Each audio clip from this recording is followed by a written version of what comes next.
complotiste, c'est pas du tout une insulte, c'est un compliment. C'est bien d'être complotiste. Le pianiste s'occupe de son piano, le dentiste s'occupe des dents, le complotiste s'occupe des complots. Et le populiste s'occupe du peuple. C'est pas mal, c'est bien. Nulle part il est prévu que le peuple puisse écrire la Constitution. On nous l'interdit. Les élus nous interdisent d'écrire la Constitution. Ils veulent pas qu'on le fasse. Ils veulent qu'on reste des enfants. Vous dites, non, c'est super, bonne idée, Sachoir, puis il est honnête, il est sincère, il a trouvé la bonne idée, il faut que ce soit nous qui écrivions la Constitution. Et vous foutez rien. Toutes nos futures potentielles possibles émancipations de nos maîtres d'aujourd'hui dépendent de la réponse à la question dont je vous parle là en ce moment. Être humain et divin, nous sommes le peuple. Nous sommes la majorité et la souveraineté. Nous délaissons notre pouvoir en acquiesçant à une comédie de plus en plus tragique, si bien que certains s'identifient au script de celle-ci. Au point où la folie est associée au changement, au point où le système nous aliène jusqu'à éradiquer notre courage. Cet homme que nous vous présentons aujourd'hui, bien plus qu'une lueur, est un phare pour les démunis, pour les marginaux et pour les sans-abri. Puisque le choix exclut la vertu et pousse à la compromission, le hasard pour certains, la providence pour d'autres, sera certainement l'essence même du paradigme de demain.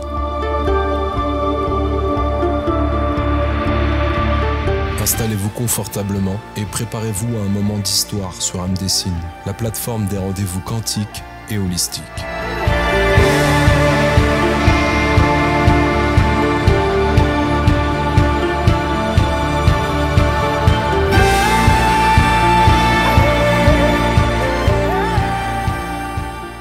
Nous avons l'honneur et la joie de vous le présenter ici et maintenant, dans un cadre, un contexte qui s'éloignera des sentiers battus. Et encore que, il se peut qu'à travers cette émission, nous redonnons également ces lettres de noblesse à la politique au sens propre d'un terme qui a été depuis bien longtemps dévoyé. Ancien professeur en économie et en droit, figure emblématique de la dissidence française depuis 2005 et notamment depuis le référendum lié au vote pour une constitution européenne, soutien inconditionnel de ce qu'il appelle la démocratie directe et du tirage au sort, pilier incontestable des mouvements Gilets jaunes et promoteur invétéré du RIC, le référendum d'initiative citoyenne. Il a, selon nous, représenté cette force à la fois douce, inébranlable et incorruptible face à un système matriciel en pleine putréfaction. Il irradie les foules et j'en ai été à de multiples reprises témoin, de par son aura et de par sa prestance incommensurable, nous rappelant à une humanité avec un grand H. Alors certains diront, qu'est-ce que vient faire la spiritualité dans tout ça ? À ceux-ci, je leur demanderai d'attendre et d'être davantage à l'écoute. Étienne, bonjour, merci beaucoup pour ta présence. Merci à vous de votre invitation. Avec plaisir. On est également avec Tamara, encore une fois cette semaine, qui nous accompagne pour poser également ces questions. Salut Rudy, salut Étienne. Alors Étienne, c'est vrai que ton sujet phare durant toutes ces années, puisque la première fois qu'on s'est rencontrés, si je ne m'abuse, nous c'était en 2012, je reparlerai de cette anecdote tout à l'heure, ça a été vraiment le tirage au sort. Est-ce que tu peux nous en parler dès maintenant ? Parce que le titre de cette vidéo, de cet entretien un peu spécial aujourd'hui, c'est « Le hasard peut-il sauver la France ?» Est-ce que tu peux nous décrire ce mode de scrutin, pour beaucoup assimilé comme étant farfelu, mais qui peut être, in fine, peut-être la voie vers un nouveau paradigme dont on parle beaucoup dans la spiritualité. Il me semble que, pour commencer par la fin, l'élection donne le pouvoir aux riches, toujours. Peut-être quelques exceptions rarissimes et pas durables.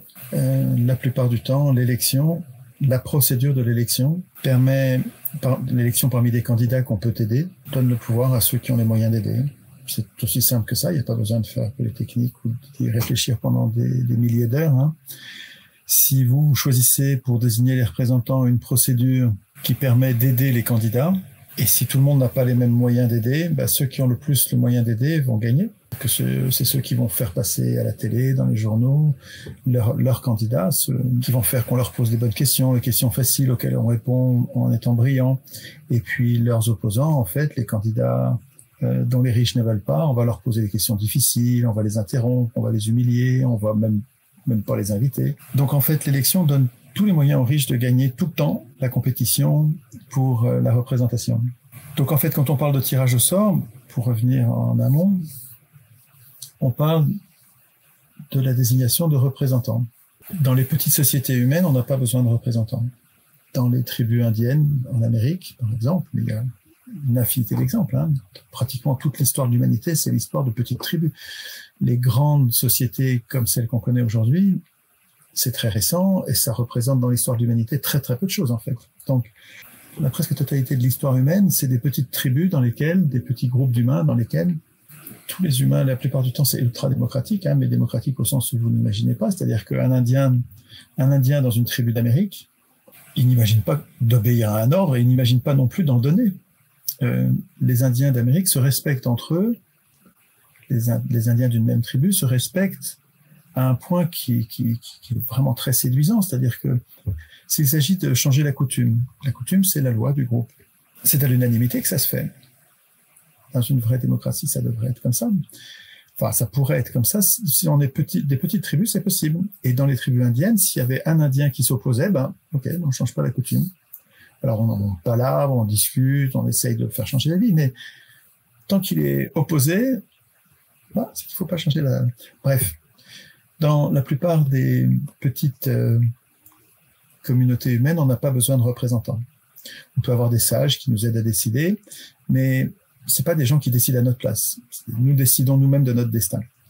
Et puis, quand on devient très nombreux, des villes, des villages, des villes, et puis maintenant des pays et des continents, quand on devient très nombreux, on a un problème mécanique, c'est on ne peut pas tous décider, on ne peut pas décider en étant des millions à décider. Donc, on ne peut pas discuter de tout le temps.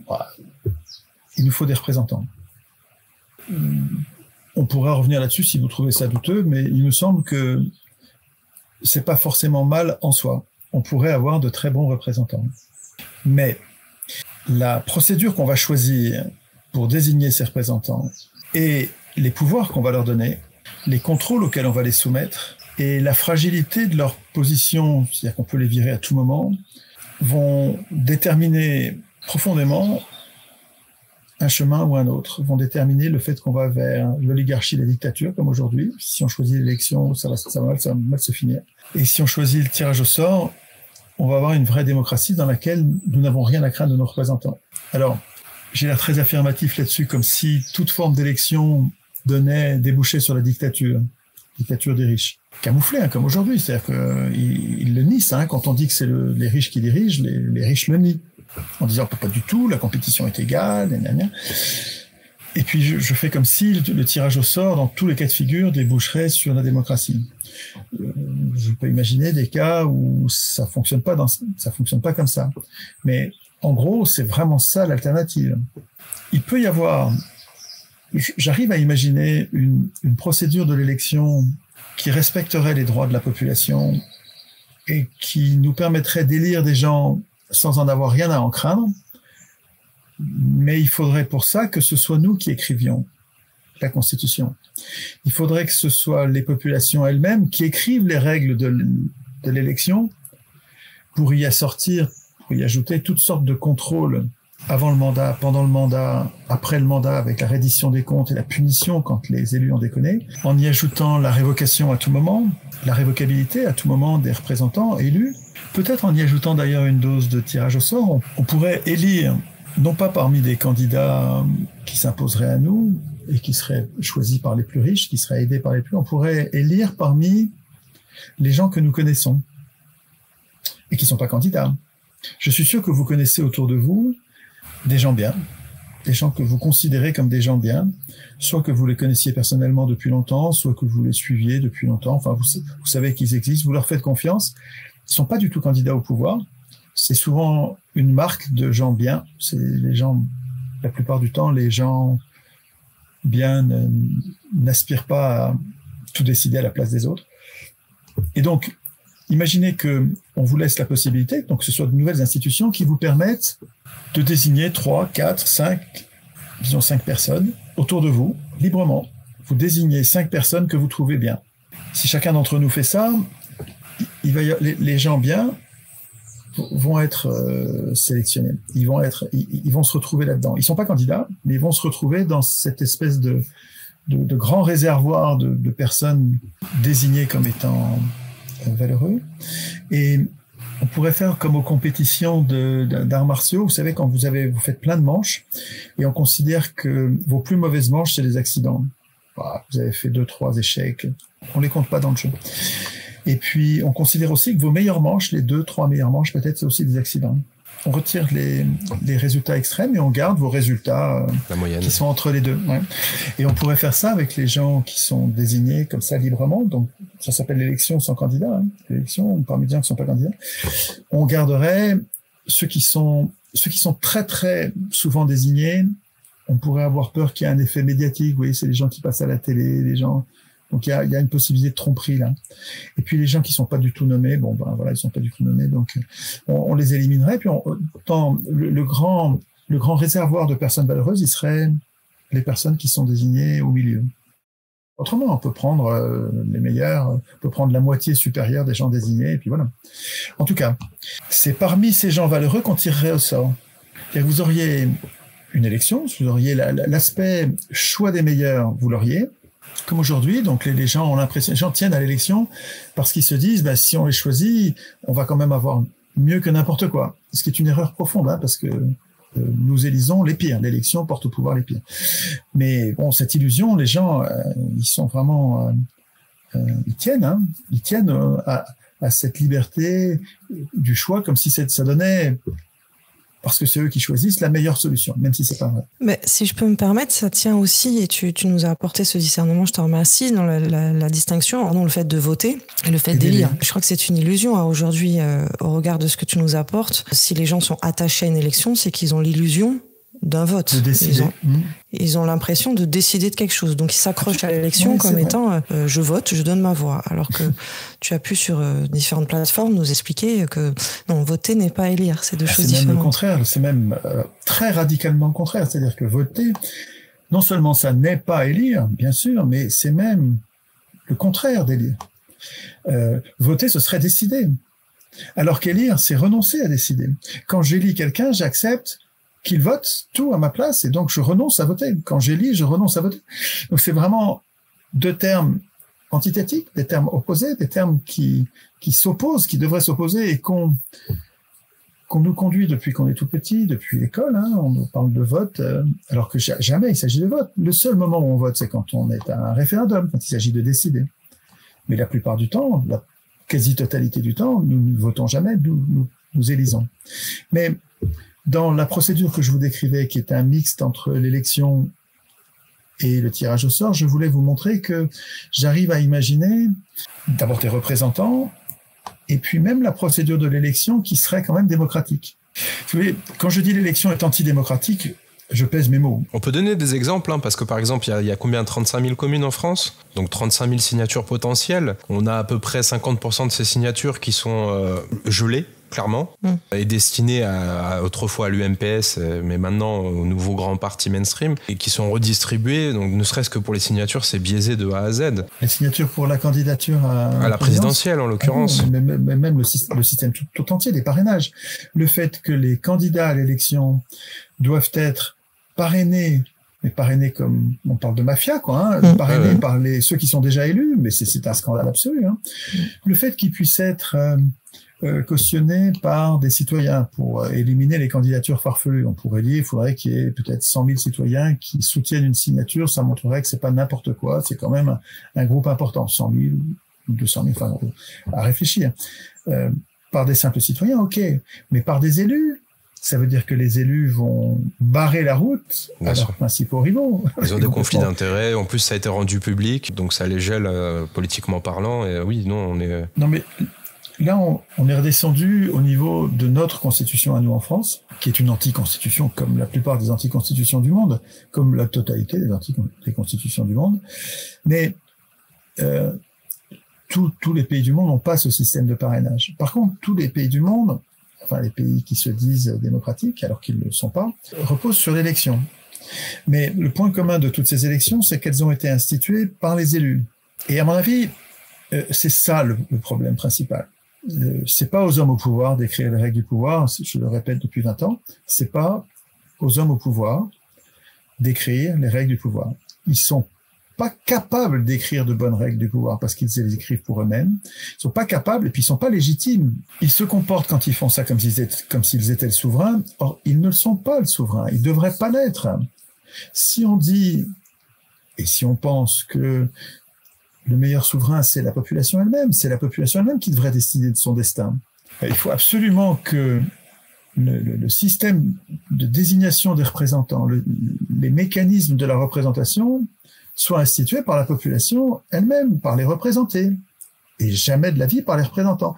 Alors les représentants ils peuvent y participer comme tout le monde, c'est-à-dire comme un millionième, comme un simple citoyen. Je ne veux pas faire des représentants, des parias, je ne veux pas faire un apartheid, pas du tout. Mais ce que je veux dire, c'est que une assemblée constituante ne doit surtout pas être élue. Si vous élisez l'assemblée constituante, tout est foutu. C'est-à-dire tout le reste, je vous prédis que ça va se passer exactement comme aujourd'hui. On changera rien si vous continuez d'accepter d'élire l'assemblée constituante. Rien ne changera sur Terre et ça va se dégrader jusqu'à l'extinction parce que le résultat de l'élection, c'est le capitalisme. Le résultat du capitalisme, c'est les guerres à outrance à chaque fois que les populations sont prêtes à faire la révolution, prêtes à s'émanciper. Les bourgeois nous envoient la guerre. La guerre de 14, c'est en fait les bourgeoisies françaises, allemandes, qui voyaient venir l'impôt sur le revenu, qui voyaient venir les idées socialistes, les idées marxistes, les idées communistes, les idées solidaires, qui les voyaient venir, et puis qui n'arrivaient pas. Puis alors là, c'était des jeunes gens qui étaient très cultivés, très déterminés, farouchement anti-guerre. Il fallait trouver un moyen de s'en débarrasser, et les classes bourgeoises françaises ont envoyé leurs jeunes gens se faire massacrés au front. Les bourgeois allemands ont envoyé leurs jeunes Allemands qui étaient tout aussi valeureux, révolutionnaires et généreux. Et après les avoir copieusement montés les uns contre les autres avec les mêmes médias qu'aujourd'hui, va-t-en-guerre, qui les ont poussés à la guerre en faisant croire aux jeunes Français que les Allemands pensaient qu'elle allait détruire, en faisant croire aux jeunes Allemands que les Français pensaient qu'elle allait détruire, et inversement. Les jeunes gens se sont mis à avoir peur pour leur survie et se sont jetés dans la guerre comme ils vont le faire la prochaine fois. Ça fait chier, quoi. Les médias, c'est insupportable. Le côté va-t-en-guerre des médias, on n'arrive pas à en sortir. Les médias, quand ils appartiennent aux riches. Mais oui, mais parce que nous laissons les riches acheter les médias. Merde. Enfin, c'est dingue, quoi. L'histoire aussi, Étienne, regarde, par exemple, ça va être notre fil rouge, le tirage au sort, vraiment, et puisqu'on va vraiment aller dans les solutions, mais dans le constat, si on veut faire un peu de contre-histoire, en l'occurrence, 1914, avant, il y a eu 1913, et il y a eu le Titanic, on ne sait pas ce qui s'est passé réellement. Apparemment, il y aurait eu 600 industriels qui étaient contre la création de la Fed, qui ont été conviés à venir à bord, et 6 familles notables qui ont décommandé du jour au lendemain, dont les Dupont, les Rockefeller et les Rothschild en l'occurrence. Et la Fed a été créée la même année, donc la Federal Reserve Bank et le FBI aussi au passage. Et bizarrement, on a eu cette guerre mondiale qui est arrivée, mais tu parlais de 1789 aussi. On nous en parle beaucoup à l'école comme étant une révolution populaire, comme étant un retour à la souveraineté du peuple. Mais c'est une arnaque monumentale. Ça aussi, je vous invite à aller voir Henri Guillemin sur ce sujet, mais Étienne aussi en parle très bien. Est-ce que tu peux nous parler de 1789 et de ce switch qu'il y a eu en apparence? Guillemin est remarquable sur la Révolution. Il a fait une série de conférences qu'on n'avait pas et qui n'étaient retracées que dans ce bouquin. Donc 1789-1792, c'est la première révolution, selon Guillemin, c'est la révolution des bourgeois. Et puis 1792-1794, c'est la deuxième révolution, celle où Robespierre arrive à avoir il a de l'influence depuis le début, mais il a plus d'influence et ça devient une révolution plus populaire. Guillemin, c'est un phare dans la nuit, c'est pas que sur la Révolution française, sur l'avant-première guerre mondiale, sur l'avant-deuxième guerre mondiale, sur la Commune. Sur la Commune, c'est magnifique. Sur Napoléon, c'est éblouissant. On s'est fait une fausse image de Napoléon aussi. C'est hallucinant. C'est tout à fait. Ça vaut le coup de l'écouter. Oui. Guillemin sur Napoléon, ça décoiffe. Et sur Tolstoï, c'est génial. C'est une découverte. C'est éblouissant. Guillemin sur Jeanne d'Arc. Sur Rousseau. Alors sur Jeanne d'Arc, moi j'adore écouter Guillemin. Donc j'écoute tout ce qui me tombe sous la main, mais Jeanne d'Arc, ça me fait moins vibrer, ça me fait pas grand-chose. Ouais. Sur l'avant-première guerre mondiale, c'est magnifique. Sur la Commune, c'est magnifique. Sur la Commune, c'est peut-être la plus importante.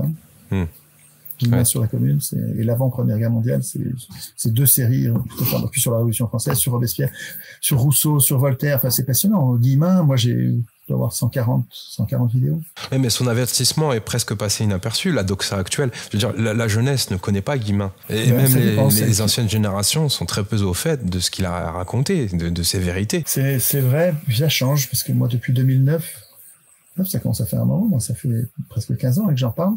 Moi j'ai découvert, tout de suite j'en ai beaucoup parlé, et puis on s'est tous régalés, hein. On a échangé, s'est passé les meilleurs morceaux pendant des années. Donc Guillemin, ça continue à être... Quand j'entends la voix de Guillemin, j'entends la voix d'un vieil ami. Il est mort en 92, je pense que s'il était vivant, je le rencontrerais, c'est certain. Bon, c'est raté. En 92, j'étais pas réveillé, j'étais complètement endormi, je savais pas qu'il existait.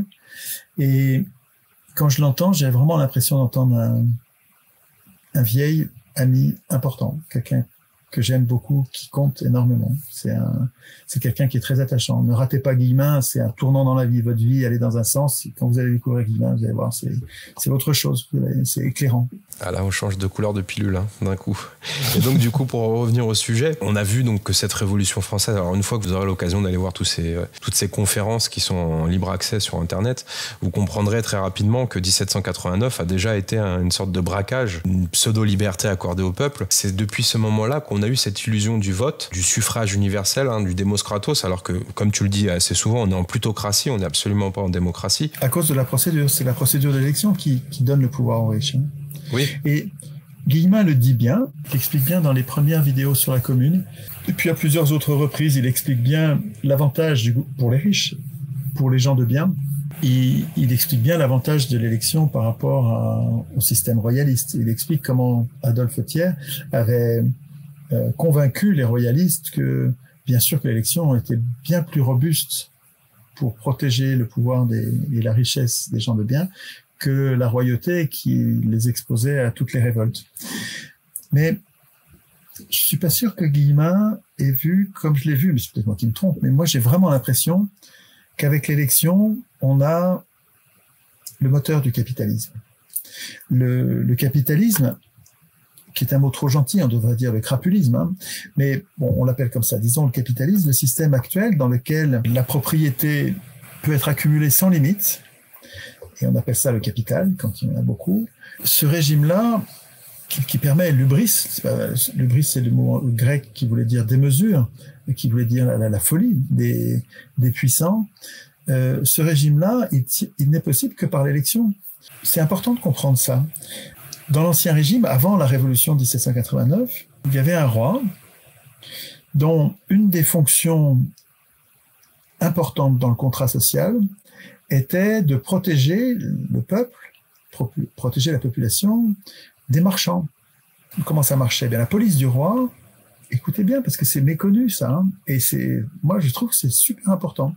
C'est Kaplan qui décrit ça, et c'est Marion Sigaud qui m'a fait découvrir Kaplan et cette explication tout à fait importante. La police du roi empêchait les marchands d'entrer les premiers sur les marchés.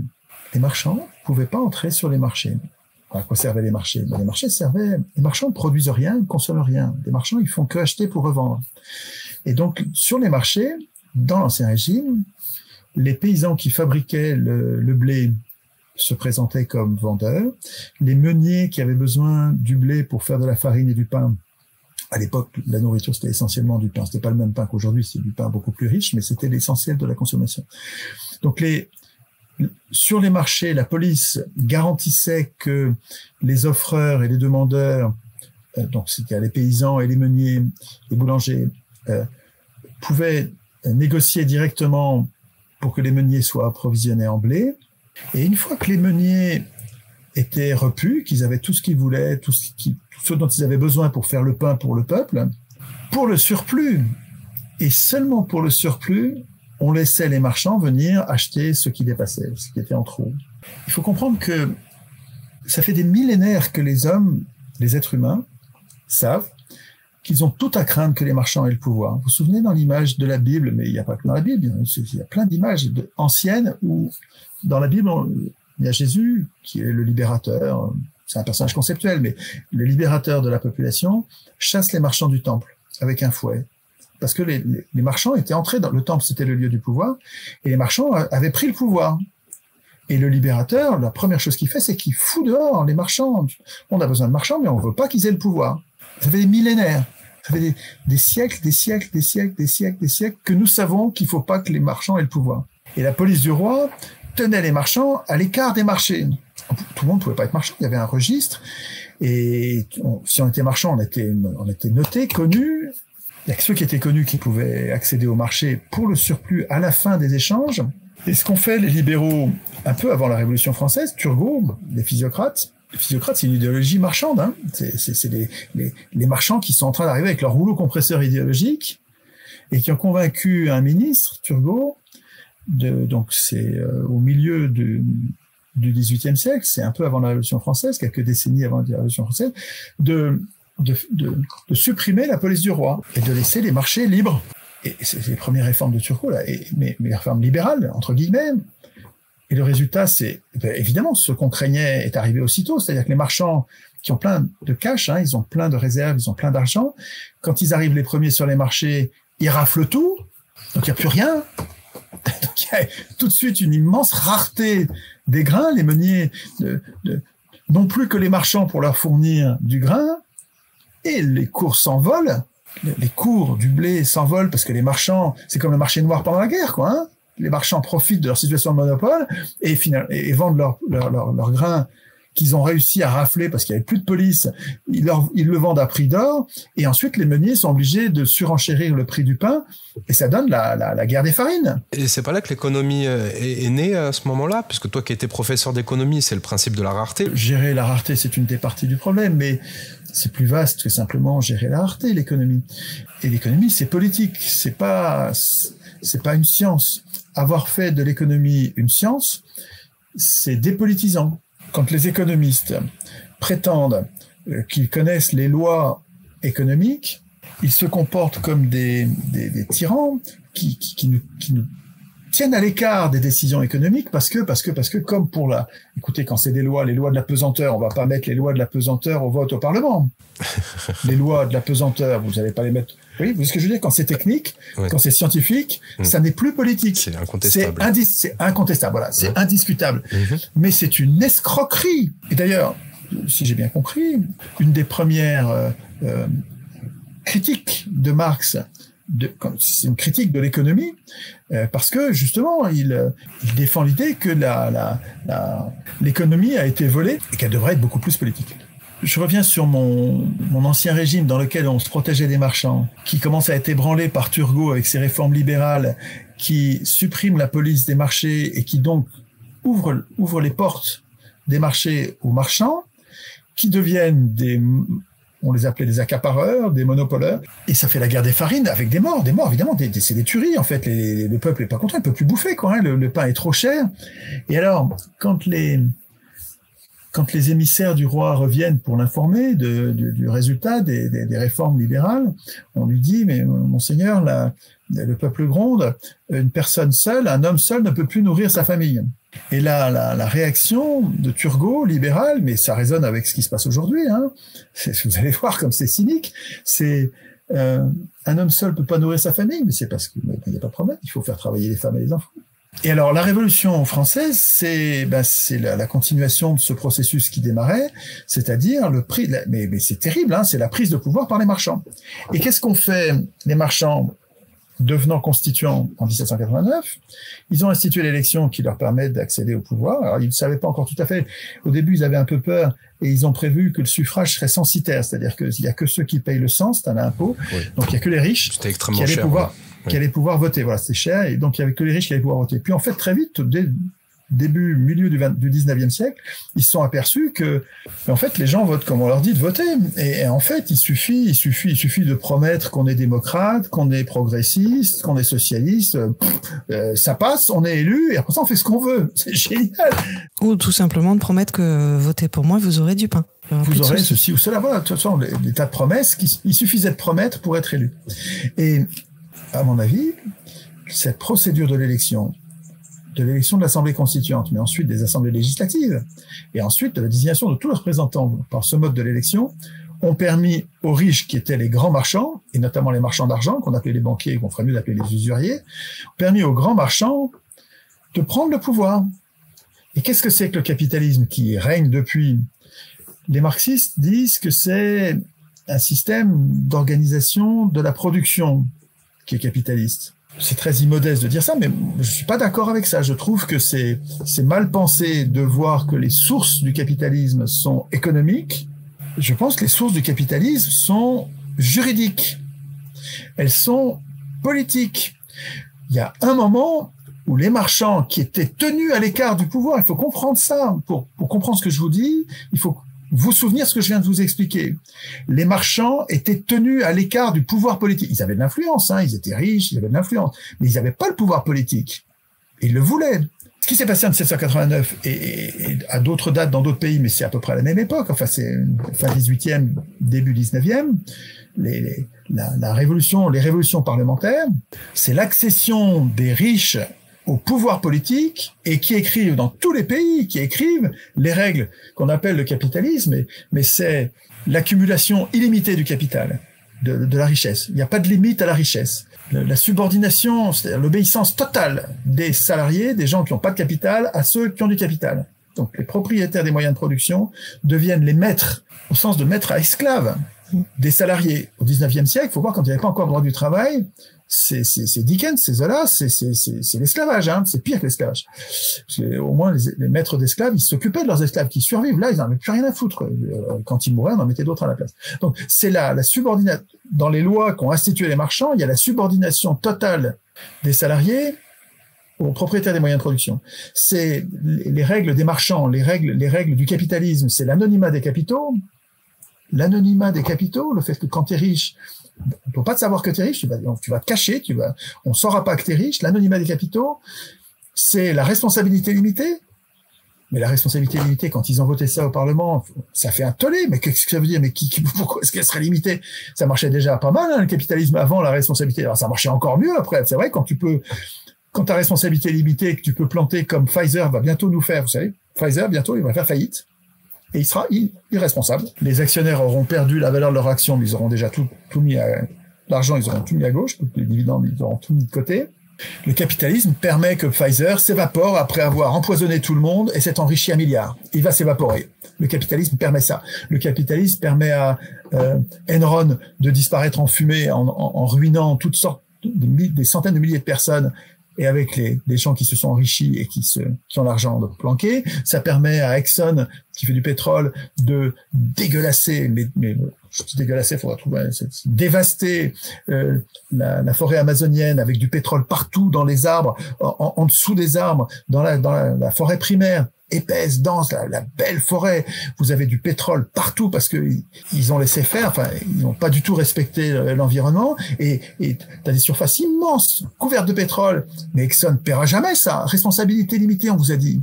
La responsabilité limitée, c'est une dinguerie de marchand, c'est une hubris de marchand. Puis le libre-échange.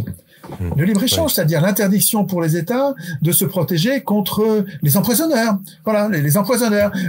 Un industriel développe dans un pays un produit hautement toxique, un OGM, le tabac. Le TAFTA, le CETA en l'occurrence, oui. Tout ce qu'on a eu. Le TAFTA, ce sont des exemples de contrats de libre-échange. Oui. Oui. Un pays qui voudrait se protéger contre le poulet au chlore ou toutes sortes de saloperies qu'il trouve dangereuses pour sa santé va se faire morigéner, va se faire engueuler, va se faire condamner, va se faire punir, va avoir payé des amendes de milliards parce qu'ils gênent les marchands dans leur activité.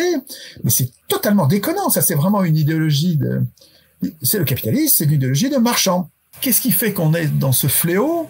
Et on va me dire, c'est un fléau, mais regarde ton niveau de vie, t'as plus d'espérance de vie, t'es mieux soigné, t'es plus riche, tu travailles moins. Mais c'est pas du tout au capitalisme que vous devez ça, c'est au pétrole. Vous devez votre confort, les soins, l'hygiène, les progrès de la science, le confort, les loisirs. Vous devez tout ça pas du tout au capitalisme. Vous seriez bien plus riche, bien mieux soigné, bien plus heureux si vous aviez les énergies fossiles, charbon, pétrole, nucléaire, et pas le capitalisme avec un système de solidarité et de médiocrité, j'allais dire, mais c'est un sens à la montagne. Vous savez, médiocre, c'est moyen. C'est-à-dire que il faudrait que nous arrivions à limiter les pouvoirs et la richesse. Et la propriété privée, bien sûr, la propriété immobilière, les terres, la propriété des terres. C'est dingue que les gens puissent accumuler les terres. Il y a des gens qui sont propriétaires de villes entières, de départements entiers, de pays entiers. C'est pas raisonnable du tout de laisser les riches acheter la terre. Voilà, là, nous devrions avoir des institutions qui mettent des limites. On sait bien que chaque humain ait son lopin dont il est sûr de pas pouvoir être évincé. Donc, il peut protéger contre l'éviction, lui et sa famille. Ok, bien sûr. Et qu'il puisse transmettre à ses enfants une certaine richesse. Pourquoi pas? Mais il faut limiter ça. Il faut pas. Nous avons beaucoup à craindre des gens qui sont trop puissants, trop riches, trop de pouvoir. On a beaucoup à craindre de ça. Je pourrais développer sur la folie qui consiste à donner des milliards aux milliardaires. Cet argent est foutu pour la société. Quand vous donnez 17 milliards l'année dernière ou l'année avant à Arnaud, alors qu'il n'a rien fait, il a juste 17 milliards de plus, mais on se demande pourquoi, mais il n'y a aucune raison. Et ces 17 milliards, vous les reverrez jamais. Il va pas les dépenser. Lui, il a déjà toutes les bagnoles, tous les châteaux, il mange déjà les meilleurs plats, il est déjà habillé avec les meilleurs habits, il n'a plus rien à consommer. Donc quand vous lui donnez des milliards, c'est de l'argent foutu. Qu'est-ce qu'il va faire avec ces milliards? Il va vous les prêter. On dit qu'il va les investir, entre guillemets, mon cul. Il va les, on dit pas le bon mot. On dit qu'il va les investir, mais il va les investir, il va vous les prêter. Ça veut dire qu'il faudra lui rendre. Donc, en fait, l'argent que vous avez mis dans sa poche, maintenant, il y a un élastique au fond de sa poche qui fait qu'il va vous le prêter. Et avec l'élastique, ça va revenir. C'est fini. Cet argent-là, il va de temps en temps, il va ressortir, mais il va revenir avec un intérêt. Donc, si vous tendez bien l'oreille, vous allez entendre le bruit du siphon à pognon qui va dans la poche des riches, parce que c'est une folie de donner de l'argent aux riches. C'est de l'argent qui est perdu pour la société. Alors, vous donnez de l'argent à un pauvre, il va tout dépenser. Un pauvre, une classe moyenne, vous lui donnez de l'argent, il va le dépenser, et c'est de l'argent qui va servir à tout le monde.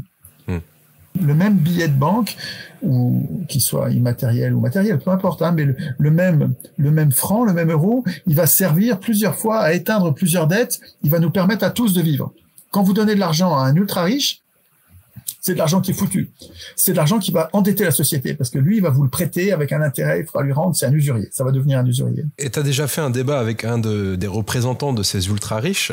C'était face à Jacques Attali, c'était chez Tadi en l'occurrence. Ouais, mais on n'a pas eu de débat là. On était trop nombreux, il y avait 8 ou 9 personnes. Mais vous avez eu un face-à-face quand même. Un face-à-face, mais qui était très, très déséquilibré, parce que je suis poli, il est mal poli, il interrompt. Il interrompt énormément, et puis il déforme ce que dit l'autre, comme ça, il le déforme, et après l'avoir bien déformé, il critique sa déformation, mais donc il a fabriqué un monstre, il critique le monstre, mais il n'y a pas eu de débat, en fait. Et j'avais pas le temps de répondre. En fait. Quel sentiment il t'a laissé, ce personnage profond, intérieur? C'est pas important. On s'en fout, en fait. Je savais qu'il allait y avoir Attali ce jour-là. Je savais que je savais qu'on avait 1h30, qu'on était 8, qu'il y avait le temps pour Tadi de présenter les trucs, de faire les transitions. Je comptais pas sur plus de 5, 6, 7 minutes, quoi. Je savais que j'allais avoir peu de temps.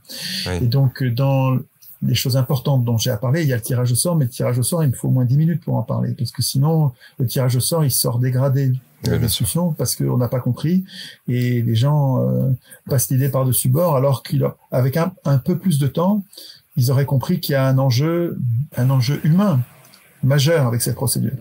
On y reviendra tout à l'heure, j'espère, mais je savais que j'allais pas avoir le temps, donc j'avais décidé de pas parler du tirage au sort ce jour-là. Quand j'ai préparé un peu ce que j'avais à dire dans cette émission, j'avais décidé de pas parler à Attali. Je savais que j'ai plein de choses à reprocher à Attali, mais j'avais autre chose à foutre, plus importante que de parler d'Attali. Je savais qu'il y avait Robert Hue. Robert Hue, c'est un traître absolu. C'était le patron du Parti communiste au moment où le Parti communiste, qui perdait de plus en plus de voix chaque année, il perdait plus de voix à l'Assemblée et donc plus de sièges. Et donc c'était un parti sur le déclin qui, pour garder quelques sièges à l'Assemblée, a vendu son âme au diable, c'est-à-dire au Parti socialiste, et a demandé au Parti socialiste des sièges. Et le Parti socialiste lui a dit: on te donne tes sièges, à toi le Parti communiste, si tu arrêtes de lutter contre l'Union européenne et si tu luttes au contraire pour une autre Europe. Ouais, comme tous. Comme tous l'ont fait, mais le problème c'est que toute la gauche en France dépend du Parti communiste, qui est l'organisation la plus structurée, avec des cellules un peu partout dans le pays. C'est une vraie... Oui, mais il y a une vraie armée de gens très dévoués. Moi, j'en connais plein des communistes, c'est des gens plein de bonnes intentions qui sont adorables, hein, qui tous les mercredis sont sur les marchés à tracter, qui neige, qui vente, qui pleuve, qui fasse froid. Enfin, ils sont toujours là, ils sont courageux, quoi. Hein, ils font ce qu'ils peuvent, ils sont un peu désespérés, évidemment. Mais donc le Parti communiste est plein de ces gens-là, est très organisé, et la gauche, le reste de la gauche, qui est beaucoup moins organisée, a besoin de l'appui du Parti communiste. Et quand le Parti communiste a commencé à dire on va arrêter de lutter contre l'Union européenne pour sortir de l'Union européenne et on va militer pour une autre Europe, ce qui est une trahison, une escroquerie absolue, parce qu'on ne peut pas avoir une autre Europe. L'Union européenne, je pèse mes mots, hein, l'Union européenne est conçue comme irréformable. Pour changer une virgule au traité, il faut l'unanimité. L'unanimité. L'article 50 ? Oui, mais l'article 50, c'est pour sortir. Mais les règles de révision de l'Union européenne exigent l'unanimité pour changer les règles. Donc, ça veut dire que vous avez plein de pays qui viennent des blocs de l'Est et qui tiennent au capitalisme et qui sont profondément anticommunistes et qui tiennent à l'Union européenne telle qu'elle est, comme elle est, libérale, libre-échange, ils y tiennent et ils vous bloqueront toutes les réformes. Vous changerez rien à l'Union européenne. Vous aurez le libre-échange qui va vous ruiner. Et c'est déjà fait, hein. La France est désindustrialisée. Notre commerce extérieur est épouvantablement déficitaire. Enfin, tout est fait pour que nous soyons tiers-mondisés. C'est voulu comme ça depuis le départ. Hein. L'Union européenne, c'est un projet américain. C'est pas du tout un projet français ou allemand. C'est un projet américain avec une province sous domination allemande dont elle n'a rien à craindre. Et l'Union européenne sert à ça, ça marche très bien, ça fait le boulot. Hein. Nous avons été complètement impuissantés par l'Union européenne. L'institution de l'Union européenne a fait le job contre nous, contre notre intérêt général. Donc c'est irréformable, il faut se barrer de ce truc-là, il faut se barrer de l'Union européenne. C'est la nouvelle Rome, c'est un empire. C'est pas l'empire, l'Union européenne. Hein. L'Union européenne, c'est une province de l'empire. L'empire, c'est les États-Unis. Hein. L'empire maltraite ses provinces. Hein. L'Angleterre martyrisait l'Inde. Hein. Lui interdisait de construire ses machines-outils, l'obligeait à acheter à l'Angleterre, acheter à l'Empire des machines, l'obligeait à faire que vendre les matières premières. On est réduit à ça, nous. Hein. On a détruit notre agriculture. Il faut se rendre compte, nous étions plus qu'autosuffisants alimentaires. On était un des premiers exportateurs agricoles au monde. Et maintenant, il faut qu'on importe notre nourriture. C'est une merde, l'Union européenne. C'est épouvantable. Le libéralisme et le libre-échange, c'est effrayant comme ça marche mal. Ça marche, ça dépend de quel point de vue. Pour les multinationales, c'est génial. Mais pour nous, les peuples, c'est effrayant. Le libre-échange, c'est calamité. Hein. Alors, on a vu qu'il y avait quand même des portes de sortie, notamment pour l'Union européenne. Il y a ce fameux article 50, même si effectivement, pour modifier les lois, c'est une douce utopie parce qu'on ne peut pas le faire tout simplement. On ne sera jamais à l'unanimité au niveau des pays membres. Et là, on est vraiment dans le débat politique purement et durement. Même l'article 50, j'y crois pas une seconde parce qu'il va falloir des gens pour appliquer l'article 50. Il va falloir que nous élisions des gens comme Asselineau qui va appliquer l'article 50. Oui. Le problème, c'est que le système, il nous voit venir, vous croyez quoi? Il voit bien qu'Asselineau, c'est un vrai opposant qui est pas contrôlé. Qu'est-ce qu'il fait? Il lui donne pas la parole du tout. Vous le voyez pas, Asselineau, vous le voyez nulle part. Et vous avez quoi? Il a quoi? Alors que c'est remarquable, c'est un des hommes d'État du pays. Asselineau, il a la carrure d'un homme d'État. C'est autre chose que Macron, Hollande, Sarkozy. C'est autre chose quand même. C'est un homme d'État. Eh ben il a 0,9%. Tout le système de l'élection a été, ça fait 150 ans qu'il est rodé, hein, le système de l'élection. Et puis, depuis que la télé existe, ça marche de mieux en mieux, quoi, hein. Avec la télé, vous faites passer les deux challengers, vous les faites, les deux principaux candidats, les candidats des riches, le candidat des riches qui s'appelle de gauche et le candidat des riches qui s'appelle de droite, vous les mettez tous les deux à 25% dans les médias, et puis ensuite, tous les autres, vous les mettez à moins de 20% de visibilité dans les médias. Les courbes entre le passage à la télé et les résultats aux élections, elles se ressemblent pas, elles sont identiques. Il y a que deux partis très très militants qui arrivent à être un peu plus haut que leur passage médiatique, c'est Asselineau et Mélenchon, et Le Pen peut-être, mais c'est vraiment les courbes sont identiques. Donc en fait, en tenant les médias, ils tiennent l'élection. Et donc cet article 50 qui ne peut s'appliquer que si on a réussi à élire des frexiteurs, mais on l'aura jamais, c'est une chimère. Je pense qu'il faut être plus radical que ça. Il faut devenir constituant. Dans votre tête, il faut que vous arrêtiez de penser que vous allez vous émanciper avec l'élection. Vous vous émanciperez pas avec l'élection. Alors, on s'oriente solution. Constituant. Est-ce que tu peux nous donner le mode d'emploi? Moi, pour l'instant, je vois des êtres humains, et pas seulement en France, hein, partout sur Terre, je vois des êtres humains qui ont été habitués à l'école à élire en guise de souveraineté politique. Tu es le peuple, tu es souverain, et donc le geste par lequel tu es souverain, c'est élire des représentants qui vont voter selon tes désirs. Et ce que tu veux, tu l'auras parce que tu auras élu ceux que tu préfères. Bon, cette énorme escroquerie qui ne marche nulle part fonctionne à merveille. Les gens adorent cette procédure parce qu'on leur décrit, leurs parents leur décrivent, leurs professeurs leur décrivent cette procédure comme égalitaire et équivalente à la démocratie. La démocratie, c'est l'élection c'est la démocratie. Répète mon petit. Et les profs le disent, les journaux le disent, les livres le disent, les philosophes, les intellectuels le disent, on le croit. Et je pense que c'est une énorme erreur. Les profs de droit constitutionnel, vous savez qu'il y a les règles auxquelles nous consentons à obéir s'appellent le droit. Il y a différentes règles. Il y a le droit à petite échelle, les arrêtés municipaux, et puis de plus en plus haut, les décrets, donc les arrêtés ministériels, les décrets, et puis les lois, et puis les traités, et puis la Constitution. Et la Constitution est tout au sommet d'une pyramide juridique de règles. Et la Constitution est traitée comme un texte de droit par les profs de droit, les gens qui ont appris le droit et puis qui l'enseignent aux étudiants en droit. Au moment où le droit constitutionnel, au moment où les constitutions sont apparues, ces gens-là se sont arrogés, se sont appropriés ces techniques, ces savoirs, en disant ça c'est du droit constitutionnel et on s'en occupe, nous sommes des profs de droit public, des profs de droit constitutionnel. Et c'est nous les meilleurs, c'est nous les références, et puis on va vous enseigner comment ça se passe, et puis il faudra faire comme on a dit.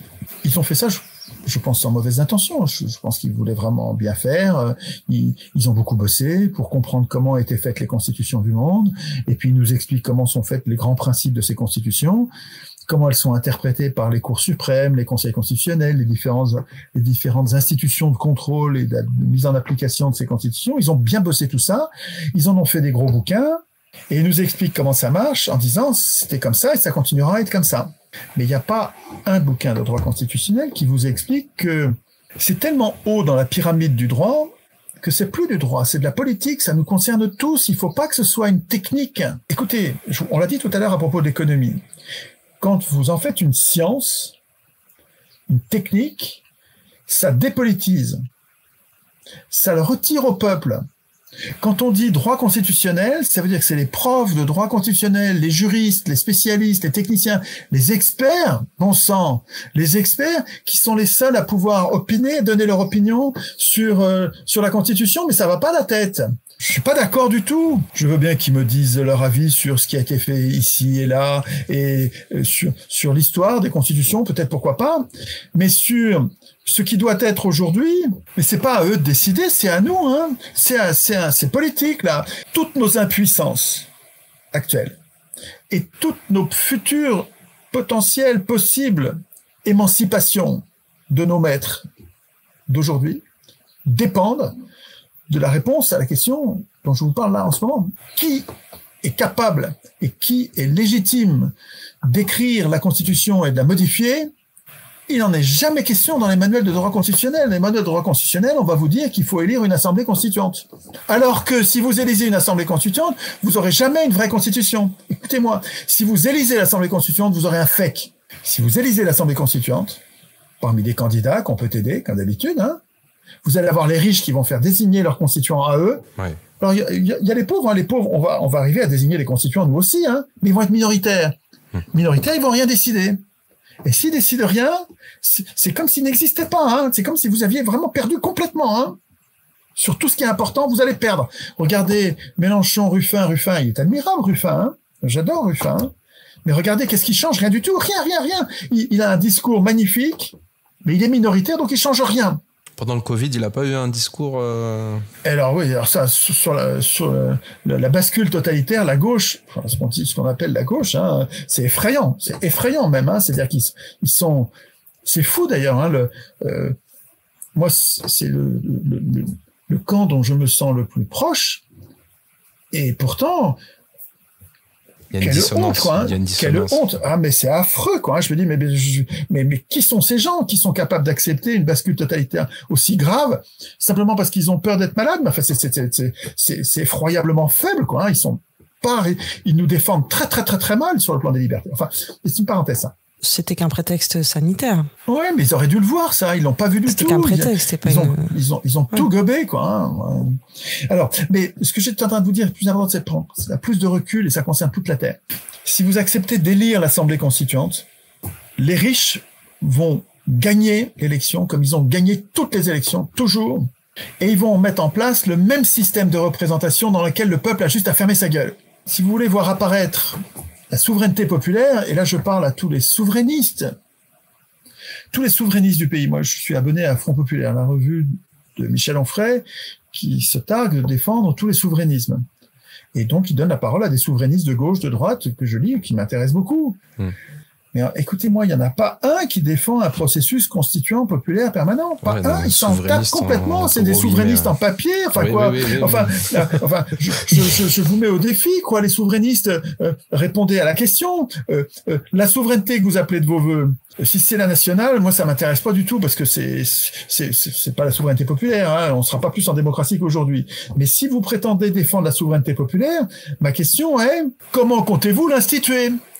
Quel processus constituant, selon vous, va permettre d'instituer la souveraineté populaire? Une assemblée constituante élue? Mais si vous pensez ça, soit vous êtes complètement idiot, vous vous trompez, soit vous êtes un escroc et vous êtes un menteur. Parce que c'est pas vrai. Une assemblée élue ne donnera jamais le pouvoir au peuple. Elle donnera le pouvoir aux élus. Il n'y a que le peuple qui puisse instituer sa propre souveraineté. Donc, dans les solutions, ce que je vous dis, mais ça va vous demander de bosser. Et c'est là que je suis en échec complet, quoi, hein. Mais non, pas du tout. Non, pas en échec complet. On va donner des exemples. Hein. Non, mais vous, je dis vous, je vous parle pas à vous deux, hein, je parle à ceux qui m'écoutent. Vous êtes mon échec, mais parce que vous foutez rien. J'arrive pas à vous mettre au boulot. Vous dites, c'est super, c'est une bonne idée, ça choix. Et puis il est honnête, il est sincère, il a trouvé la bonne idée. Il faut que ce soit nous qui écrivions la Constitution. Et vous foutez rien. Je vous dis, entraînez-vous et entraînez vos voisins, et vous faites rien. Alors, pas exactement rien. Il y en a qui font des ateliers constituants. Je veux pas être injuste avec ceux qui le font, mais on n'est pas assez nombreux, quoi. C'est quelques dizaines de milliers de personnes. Toi et moi, on a fait le Zénith à Toulon. On était 3000. Mais non, mais c'est dérisoire. Arrête. 3000, regarde, n'importe quelle soirée à TF1, ils sont des millions. 3000, je suis désolé, c'est dérisoire. C'est pas les et mêmes ça devrait. gens. Et moi, ça fait 20 ans que c'est vrai qu'on est de plus en plus nombreux. Mais oui. C'est pas assez. Je suis désolé. La plupart des gens, ils sont paresseux. Alors, ils se trouvent des excuses en disant, c'est trop compliqué. C'est pas vrai que c'est compliqué. C'est super simple. Racontez pas d'histoire. C'est simple de dire, les élus sont révocables à tout moment. Excusez-moi, c'est pas compliqué à écrire, hein. On réfléchit une demi-heure, on a déjà les premières phrases qui viennent, hein. Donc, ils disent que c'est compliqué. Ils disent qu'ils savent pas par où commencer. Ben, commencez par la fin. On s'en fout de commencer par le début. De toute façon, c'est un brouillon. Vous allez réfléchir avec vos copains. Si vous commencez par la fin, c'est pas grave. Vous savez pas par où commencer. Commencez par là où ça vous vient. Commencez par écrire les règles sur la monnaie. Commencez par écrire les règles sur qui va contrôler la police, qui va contrôler les juges, qui va contrôler le gouvernement, qui va être capable de virer les parlementaires. Est-ce que c'est Moi, je vais vous donner 2-3 trucs simples, hein. Vous voulez que vos représentants soient contrôlés? Il y a un truc qui va marcher à tous les coups. Vous prévoyez, alors prenons les policiers. Alors les policiers, comment on fait pour contrôler les policiers? Eh bien, vous prévoyez la chambre de contrôle. Je l'écris en même temps, hein. La chambre de contrôle des policiers. Et puis voilà, ça y est, tu l'as. Et qu'est-ce qu'elle a, celle-là? Elle est tirée au sort. Elle est tirée au sort et elle est dotée d'un budget pour enquêter. Avec des moyens suffisants, des moyens. Et l'argent, comme c'est nous, par ailleurs dans la Constitution, c'est nous qui avons repris le contrôle de la monnaie aux banquiers. C'est plus les banquiers qui créent la monnaie, c'est nous. C'est nous, la puissance publique, sous contrôle citoyen, qui crée la monnaie. Donc, on a tout l'argent qu'il faut pour payer les tirés au sort, pour faire leur boulot d'enquête et de jugement. Donc, doté d'un budget pour enquêter. Alors, j'ai fait ça pour les policiers, mais vous pouvez faire la même chose. Vous pouvez l'étoffer un peu, dire combien de personnes sont... La chambre de contrôle, combien de personnes elle est composée de combien de personnes. Vous tirez au sort parmi qui? Un peu parmi les policiers, un peu parmi tout le monde. Peut-être que c'est bien qu'il y ait quelques policiers parmi la chambre qui juge les policiers. Peut-être c'est bien qu'il y en ait quelques-uns. Ok. Mais la plupart, ça va être des citoyens, des simples citoyens. Pour juger les juges. Alors, après les policiers, qui va juger les juges? Eh ben, c'est pareil. C'est pas des juges qui doivent juger les juges. Non, pas du tout. C'est la chambre. Alors, Prenez votre crayon, écrivez-le en ce moment-là. Prenez votre crayon, vous écrivez chambre de contrôle, faites-le, écrivez-le s'il vous plaît. Allez, pour l'avoir fait au moins, chambre de contrôle des juges, tiré au sort, et doté d'un budget, voté par référendum, pour enquêter. Quand la chambre de contrôle a besoin de plus de budget parce que, par exemple, on a mis une chambre de contrôle pour la bourse et pour la fraude fiscale. La fraude fiscale, on a prévu une chambre de contrôle tirée au sort. Putain, le boulot, c'est qu'il faut des enquêtes incroyables parce que les riches ont tellement mis d'écrans, de contre-écrans, qu'il faut beaucoup d'argent, il faut beaucoup de personnes. OK. Et ils vont demander par référendum, ils vont nous dire, nous, on a besoin que vous nous multipliez notre budget par 10. Là, on n'arrivera pas à venir à bout de la fraude fiscale si vous ne donnez pas plus de budget. OK. Par référendum, dans les 2 mois qui suivent, on leur multiplie leur budget d'enquête par 10. Mais vous allez voir que la fraude fiscale, vous allez venir à bout. Hein. Mais attends, on a la fiscalité la plus lourde au monde. Oui, non, d'accord, mais... J'aimerais revenir sur ce que tu disais. Ce côté, allez, ça a du mal à passer à l'action, où tu peux te sentir un petit peu en échec. J'ai dit non, ils tiennent surtout pas. On va pas développer ça. Il me semble que ce qui le rend accessible, la mise en action, c'est d'abord de le réduire dans le petit, à la petite échelle. Parce qu'effectivement, si on le projette au niveau, par exemple, mondial, on se sent impuissant. National, on se sent impuissant. Au niveau de la commune, on peut peut-être, pour les plus investis, se sentir un petit peu... Mais ça commence peut-être déjà par... oui, la commune, le quartier, la vie de quartier, c'est ce que j'allais te dire. C'est déjà le redescendre à du soi. Dans l'immeuble, ça fonctionne comment et ensemble, on le met en place. Dans le quartier, ça fonctionne comment et peut-être s'entendre aussi avec le quartier d'à côté pour que ça arrive jusqu'à la ville. Il faut bien que ça passe par le bas, par le peuple. Il faut que ça passe donc par le tout petit. Absolument. Mais je dis rien d'autre. Moi, je vous dis...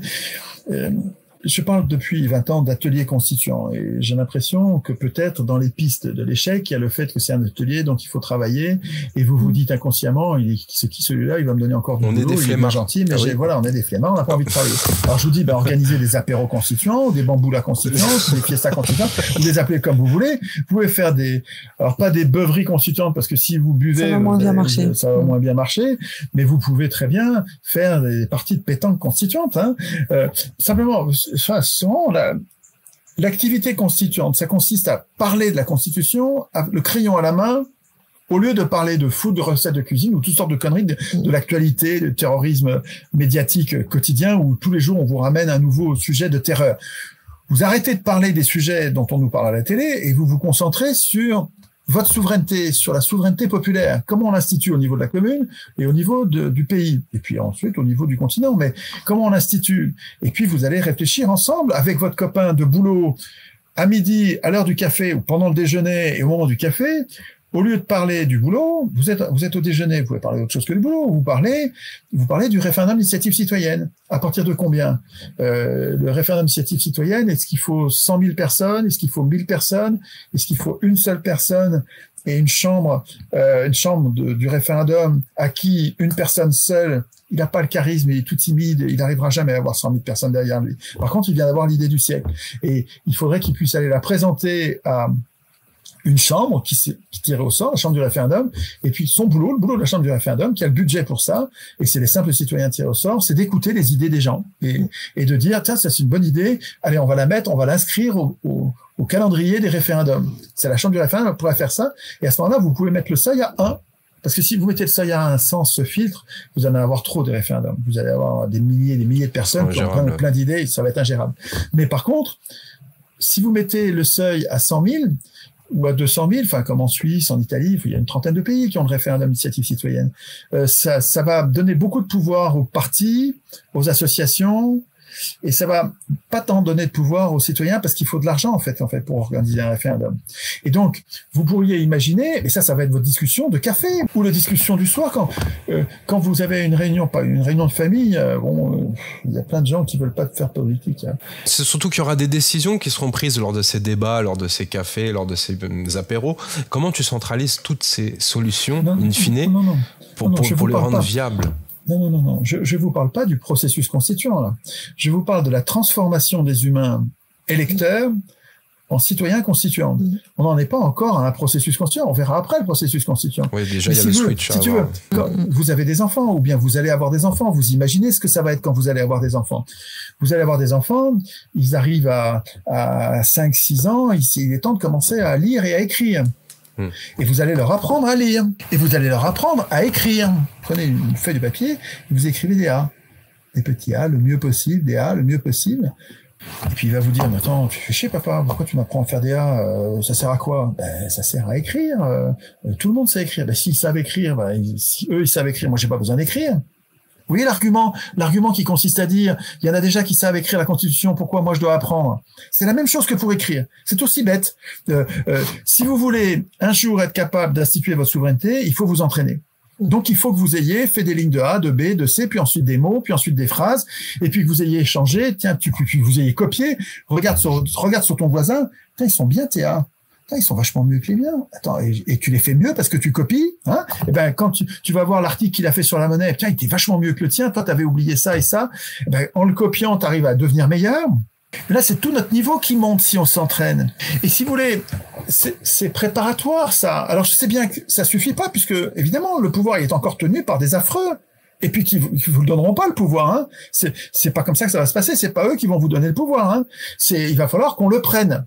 Mais, si vous le prenez sans vous être entraîné, mais vous allez être comme un gars, un fanfaron qui dit, mais moi je suis le meilleur en foot, et moi quand je vais aller jouer sur le match, je vais arriver, je vais mettre tout le monde minable. Ouais, mais tu t'es entraîné? Ah, j'ai pas besoin de m'entraîner, vous allez voir, le jour ça va se passer, ça va être terrible. Mais non, pas du tout. Ce jour ça va se passer, tu vas être ridiculisé parce que tu ne seras pas entraîné, tu seras incapable, et tu vas montrer ton incapacité, et tu vas être obligé de déléguer à un vrai joueur si tu veux avoir une chance de gagner quoi que ce soit, et donc vous allez accepter d'élire l'Assemblée constituante parce que vous ne serez pas entraîné. Vous allez accepter d'élire l'Assemblée constituante parce que vous ne serez pas entraîné. Donc il faut vous entraîner aujourd'hui. Mais ça fait 20 ans que je vous le dis, mais ça marche pas. Je sais pas quel mot ça marche.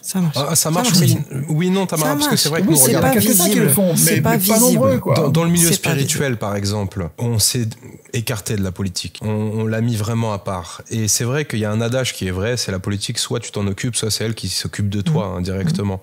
Le problème, c'est que le sens propre du mot politique, c'est-à-dire la gestion de la cité, a été complètement galvaudé. La politique, maintenant, pour nous, c'est vraiment de l'acting. Ça n'a rien d'authentique en soi. C'est une bande d'escrocs. Oui, c'est des escrocs. Les politiciens sont arrivés à nous dégoûter tous de la politique. C'est une catastrophe absolue, quoi. Et donc, moi, ce que je fais, c'est parce que j'essaye de faire, mais j'y arrive pas. Hein. C'est une repolitisation des êtres humains pour que, enfin, ils acceptent de s'occuper eux-mêmes de leurs affaires en ayant à nouveau un espoir d'avoir une souveraineté. Parce que c'est vrai que dans les institutions actuelles, c'est complètement dégoûtant, quoi. Hein. On n'a pas envie. Je veux dire, on n'attrape pas les mouches avec du vinaigre. Pourquoi est-ce que je me donnerais du mal pour faire de la politique? De toute façon, même si je me démène, ça changera rien. Donc les gens font pas de politique parce que toutes les portes et les fenêtres sont fermées. Les politiciens nous ont fermé toutes les portes et fenêtres. Ils nous ont infantilisés. Ils nous oppriment. Ils nous traitent comme des enfants. Ils font de nous des incapables. Vous savez ce que c'est un incapable en droit? Un incapable, c'est quelqu'un qui décide de rien. Il a un tuteur. Et c'est le tuteur qui décide de tout. Et les politiciens ont fait de nous des incapables majeurs. Mais ce sont nos propres représentants qui nous ont trahis de cette façon. Hein. C'est complètement scandaleux. Hein. Des gens qui se sont intéressés à la politique, il y en a pas mal, et des êtres humains qui se disent souverains. C'est un courant qui est très actif maintenant. Et j'ai connu certains de tes détracteurs qui sont aussi un petit peu connus sur la toile et qui m'ont dit, mais Étienne, il va jamais sur le sujet de la fraude du non légal. Il nous parle du processus constituant, mais il parle pas de cette énième voile, de cette énième couche qui est la fraude du non légal. Ben, organiser un débat entre un gars qui défend cette idée et moi, et puis je vous montrerai, mais c'est... Qu'est-ce que toi, ça t'inspire, la fraude du non légal? Parce que là, si on se base sur cette théorie, tout est biaisé depuis le départ, y compris cet aspect de citoyenneté. Non, mais tout est biaisé depuis le départ, ça je suis d'accord.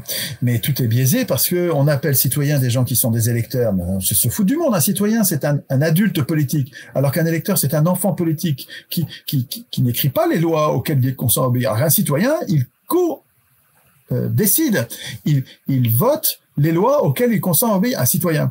Alors qu'un électeur, nous appelons citoyens des électeurs. Enfin, c'est déconnant. Nous appelons des constitutions, des textes qui, eux, d'être des protections. Une constitution, c'est une protection contre les pouvoirs. Une constitution, ça sert à inquiéter les pouvoirs. Ça sert à faire peur aux pouvoirs pour que les pouvoirs, nous n'ayons rien à en craindre. Au lieu de ça, nous laissons écrire les constitutions par les hommes au pouvoir eux-mêmes, ce qui fait que les constitutions ne contiennent rien qui inquiète les hommes au pouvoir. Et donc, c'est des fakes complètement. Et nous acceptons d'appeler constitution leur contraire absolu. Nous appelons au suffrage universel le fait de désigner des maîtres au lieu de voter des lois. Enfin, tout est à l'avenant. Tous les mots sont mis à l'envers. Donc, sur le fait que c'est une escroquerie depuis le départ, évidemment que je suis d'accord. Mais cette histoire de non légal, je trouve que c'est très procédural, vous voyez, comme critique. Mais les lois maritimes supplantent pas la Constitution, en l'occurrence? Mais non. La Magna Carta et tout ça, non? Non. La gendarmerie, elle obéit à la Constitution. Les juges qui rendent les jugements, ils obéissent à la Constitution. Ils ont un numéro de SIRET, c'est les entreprises privées, jour d'aujourd'hui. Et alors, c'est les marchands qui ont donné, même aux États, même aux entités publiques, ils ont donné un identifiant qui permet de les traiter comme des marchandises. Bon, ça, c'est les marchands qui ont pris le contrôle de l'humanité. Et l'humanité est en train d'être marchandisée. Tout le vivant, c'est un processus de marchandisation. Et alors, c'est pas ça. Enfin, c'est tragique, la marchandisation de tout. Mais c'est pas la cause. La cause du truc, c'est notre démission, bon sang. Arrêtez de dire que c'est la faute des autres. Qu'est-ce qu'ils disent, les gens, la fraude du non légal? Ils disent qu'il y a quelqu'un qu'il faut poursuivre, quelle est leur solution? Moi, je vous dis, vous vous comportez comme des enfants, c'est pour ça que vous êtes traités comme des enfants. Quand vous allez vous comporter comme un adulte en disant, maintenant ça suffit, je n'obéis plus à des gens qui ont écrit eux-mêmes les règles de la représentation, alors c'est à moi d'écrire les règles de ma représentation. Je suis humilié quand on me dit qu'on va me représenter sans que j'ai décidé moi-même du contrat de travail de mon représentant. Je vous dis, devenez un adulte. Cette histoire de non légal me paraît au mieux anecdotique, quoi. Je veux dire, moi je veux bien discuter avec ça, mais ça me paraît dérisoire. L'émancipation ne viendra pas d'une autorité, d'un élu, non. L'émancipation, elle va venir de vous, parce que on n'y est pas, j'y arrive pas. Mais j'imagine le processus par lequel l'humanité, nous sommes comme les cellules d'un corps social. Chacun d'entre nous, toi Tamara, vous êtes tous les cellules, nous sommes tous les cellules d'un corps social. Et ce corps social peut se transformer. Pour l'instant, il est dominé, il est trompé, il est escroqué par des imposteurs, parce que nous sommes inconscients. J'imagine une prise de conscience avec vous savez, Victor Hugo disait rien n'est plus fort qu'une idée dont l'heure est venue. J'imagine que quelqu'un va trouver, manifestement, j'arrive pas à trouver la façon de le dire, mais quelqu'un d'autre va prendre le relais et puis il va trouver la façon de le dire qui fait que ça y est, ça percute, les gens percutent et l'idée se transmet sans qu'il n'y a plus besoin de choix du tout. On s'en fout de choix complètement. Mais l'idée d'un processus constituant populaire permanent, PCPP, processus constituant populaire permanent. C'est nous qui voulons participer au processus constituant directement tout le temps. Ça peut se faire soit par une assemblée constituante tirée au sort, soit mieux encore par le RIC constituant.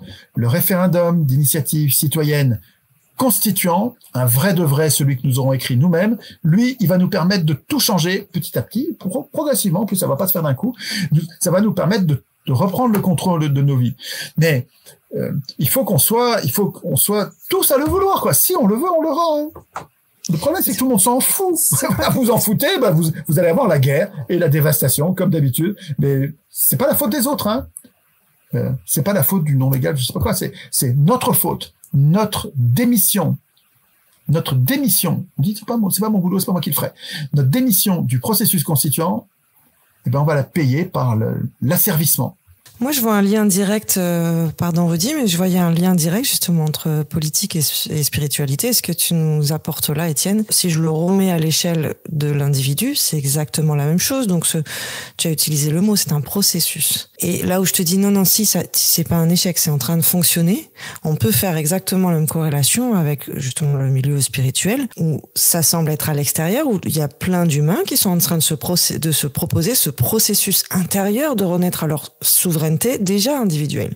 Donc dans mon microcosme à moi, déjà, qu'est-ce qui me convient pas? Et puis au lieu de me déresponsabiliser en disant en fait ça va pas, c'est à cause de papa, maman, de mon prof, de ma femme, de ceci, cela, non, de commencer à se responsabiliser, se trouver des solutions. Donc finalement, être constituant de son propre soi et de son propre épanouissement. Ça passe par cette souveraineté-là. Et cette souveraineté collective, pour moi, dans mon point de vue, c'est que mon regard passe nécessairement par une souveraineté individuelle. Donc ce lien, pour moi, n'est pas si éloigné entre spiritualité et politique. C'est exactement le même processus qui, à aujourd'hui, oui, on peut être un petit peu essoufflé pour certains, voilà, qui ont lancé, qui ont été dès le début de ce process, si on peut mettre un début, parce que c'est une évolution de l'humanité aussi, donc à quand lui donner le top départ. Pas perdre espoir, pas se sentir en échec, simplement parce que c'est pas encore visible dans la masse. Mais la masse, c'est une somme d'individus. Et dans cette somme d'individus, il y a des gens qui sont volontaires, qui ont envie, mais qui n'ont pas fini leur processus intérieur, déjà de régler avec eux-mêmes la notion de la souveraineté.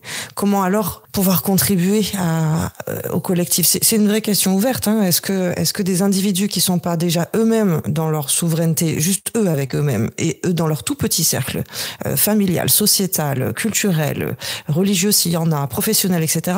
Est-ce que ces humains qui sont pas forcément bien déjà ancrés dans leur souveraineté peuvent vraiment mettre en place une société, la société ou le monde de demain dans cet équilibre? Il me semble que ça va en même temps et que c'est pas indissociable. Je suis assez d'accord avec ça, avec une réserve quand même, parce que souvent on nous dit la démocratie, c'est sur une phrase de Rousseau, est un régime qui est adapté pour un peuple de Dieu. Il faudrait que ce soit des humains parfaits, qui sachent tout, qui soient raisonnables, qui soient pas dans l'hubris, qui soient dans la bienveillance, la raison. Et tant qu'on n'y est pas, on n'aura pas de démocratie. Il faut d'abord qu'on procède à l'éducation de la population. Et là, j'ai plein de warnings qui s'allument parce que les gens les mieux intentionnés du monde, bien sûr, travaillent sur l'éducation parce que c'est évidemment un moyen de changer la société, c'est d'éduquer nos enfants pour qu'ils modèlent leur être de façon à mieux vivre ensemble, de façon pacifique, bienveillante, en communication non violente, etc. Sais-je. Mais donc, les gens les mieux intentionnés du monde fondent leurs espoirs sur l'éducation, mais les gens les moins bien intentionnés du monde aussi, les tyrans totalitaires, comptent sur l'éducation pour mettre tous les enfants au même moule, les amener à la résignation, à la soumission, à l'obéissance, à la docilité. Et du même coup, là, il y a un préalable qui me semble inacceptable. C'est-à-dire, vous voyez, s'il faut attendre qu'on ait éduqué les populations pour en faire des gens parfaits ou quasi parfaits, ben ouais, vous savez qu'on n'arrivera jamais. On est en train de renoncer sans le dire. Si vous voulez, je vois des exemples qui me donnent plein d'espoir. C'est que quand vous ouvrez les portes et les institutions aux gens pour leur donner le pouvoir, ils s'en emparent et c'est merveilleux. Je pense à la commune de Paris dont on parlait tout à l'heure est décrite par Guillemin. Guillemin a 2 ou 3 émissions. La commune, c'est 18 émissions d'une demi-heure. Hein, c'est 18 petites conférences d'une demi-heure. Je crois, 18. Et au milieu, quand il décrit comment ça fonctionnait, il décrit des pauvres gens, donc des gens pauvres, des ouvriers, et des bourgeois, ils sont mélangés, mais enfin, c'est quand même des gens simples qui accèdent au pouvoir, et Guillemin regarde ce qu'ils font. Et c'est fantastique, hein. C'est formidable. La liste des institutions et des décisions qu'ils prennent et force l'admiration. Je me suis dit, putain, c'est vraiment bien, quoi. Des gens normaux prennent le pouvoir, accèdent au pouvoir, mais ça change tout. C'est-à-dire qu'ils prennent des décisions qui vont servir à tout le monde, décisions utiles. Je vois d'autres exemples. En 2005, quand on a eu le référendum sur l'anticonstitution européenne, enfin, il n'était plus question d'élire. Enfin, on allait nous demander notre avis et nous allions décider. Car dans un référendum, on décide. Ouais. Et normalement, on s'est fait violer après. On s'est fait violer. 2 ans après, nos représentants nous ont imposé par voie parlementaire ce qu'on venait juste 2 ans avant de refuser par référendum. Donc, on s'est fait violer, au sens strict du mot viol, hein, qui n'est pas un viol sexuel, mais qui est un viol, une violence volontaire, criminelle. On s'est fait violer par nos représentants, mais c'est pas ça qui m'intéresse dans ce que je voulais vous dire. Ce que je voulais vous dire, c'est que la période de la campagne référendaire en 2004-2005 qui est la période au cours de laquelle nous savions que nous allions être interrogés. Chirac nous avait dit, il va y avoir un référendum sur l'Union européenne. Le simple fait que cette porte soit ouverte et que c'est nous qui allions décider a rendu la société française effervescente. Nous nous sommes mis tous qui étions éteints à la politique, qui nous foutions de la politique, qui faisions pas de politique du tout, nous nous sommes mis à faire de la politique. On est des centaines de milliers, des centaines de milliers, on est des millions à s'être mis à parler de la Constitution qui était un texte super chiant, 800 pages, pénible à lire. Et d'ailleurs, ce que les élites, entre guillemets, les prétendues élites, il faut pas dire élites parce qu'ils sont pas du tout, c'est pas du tout les meilleurs, c'est les meilleurs crapules, c'est pas les meilleurs. Les prétendues élites pronostiquaient que nous allions voter oui sans même réfléchir, sans même lire ce texte qui allait emmerder tout le monde. Et c'est pas du tout ça qui s'est passé. Le simple fait qu'il y ait des institutions qui nous donnent la parole nous incitait à réfléchir pour être digne de cette parole.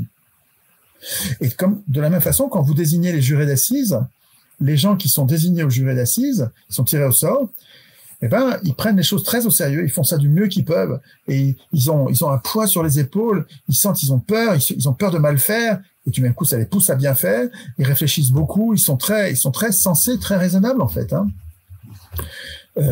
Et c'est d'ailleurs toutes les assemblées tirées au sort qu'on observe dans l'histoire des hommes. Je vous conseille de lire le bouquin de Saint-Omer qui s'appelle Petite histoire de l'expérimentation démocratique, je peux vous le montrer si vous voulez, de Yves Saint-Omer, Sintomer, qui est une espèce de récapitulatif génial de toutes les expériences humaines de tirage au sort. Il y a l'histoire d'Athènes en Grèce, il y a 2500 ans, mais il y a plein d'autres, il y a plein d'autres exemples et qui marchent vachement bien. Où c'est enthousiasmant les résultats. Il y a l'argument de la compétence aussi qu'on te met souvent en avant. Oui, mais voilà, il sera pas compétent. Oui, mais ça tient pas, ça ne tient pas. D'abord, si vous êtes en train de prétendre que les élus sont compétents, ce qui est quand même une blague qui fait plus rire personne, hein. Mais même indépendamment de ça, les expériences d'assemblées tirées au sort montrent que des gens incompétents au départ travaillent et deviennent compétents. Et les élus, c'est pareil, quand ils sont élus, ils sont pas compétents, c'est leur travail qui les rend compétents. Il y en a quelques-uns qui bossent beaucoup, qui deviennent compétents, d'autres qui foutent rien, qui restent incompétents. Ça dépend de leur travail.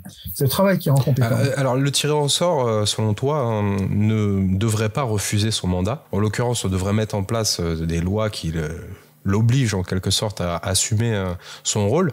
Et toi, tu avais été élu, entre guillemets, tu avais été tiré au sort par un site qui s'appelait laprimaire.org à l'époque, et franchement c'était un plébiscite total. Je m'en rappelle encore, les chiffres étaient assez énormes. Est-ce que toi tu aurais accepté le pourvoir, Étienne? Dans des institutions où, et ça je pense que ça va marcher à cause de ce mécanisme-là, dans des institutions où maintenant on a décidé que c'est plus l'élection, c'est le tirage au sort. Donc on va avoir des représentants. Et les représentants, c'est pas un fromage, c'est une galère. C'est une corvée. C'est quelque chose qui va demander du travail. Ça veut dire que ça va pas durer très longtemps. Et puis on va t'aider. Mais c'est une corvée. Tu vas pas être bien payé. Tu vas être payé le salaire médian, par exemple.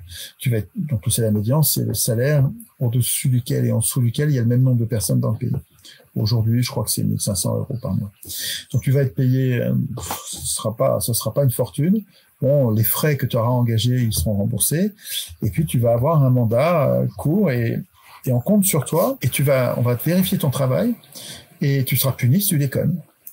Mais il faut le faire. Tu dois le faire. C'est comme les corvées de chiottes. Les corvées de chiottes, tout le monde peut pas dire c'est l'autre qui va le faire. Il faut le faire. Il faut qu'il y ait un tour. Et le tour, il est désigné au sort. Et le tirage au sort, en fait, il est utilisé depuis la nuit des temps pour désigner justement des gens pour des tâches qui sont nécessaires et personne n'a envie de les faire, et on tire au sort. Et par exemple, pour aller faire la guerre à l'armée, on tirait au sort et les riches avaient trouvé un moyen pour s'exempter, donc il n'y a que parmi les pauvres qu'on tire au sort. Ça, c'est complètement dégueulasse, quoi, hein. Mais ça devrait être les riches aussi bien que les pauvres, ça devrait être. Si c'est une corvée, il faut qu'elle soit égalitaire et il faut pas qu'il y ait d'exemption du tout. Il faut que tout le monde y passe. Alors, moi, je vais rien décider, c'est pas moi qui vais décider ça.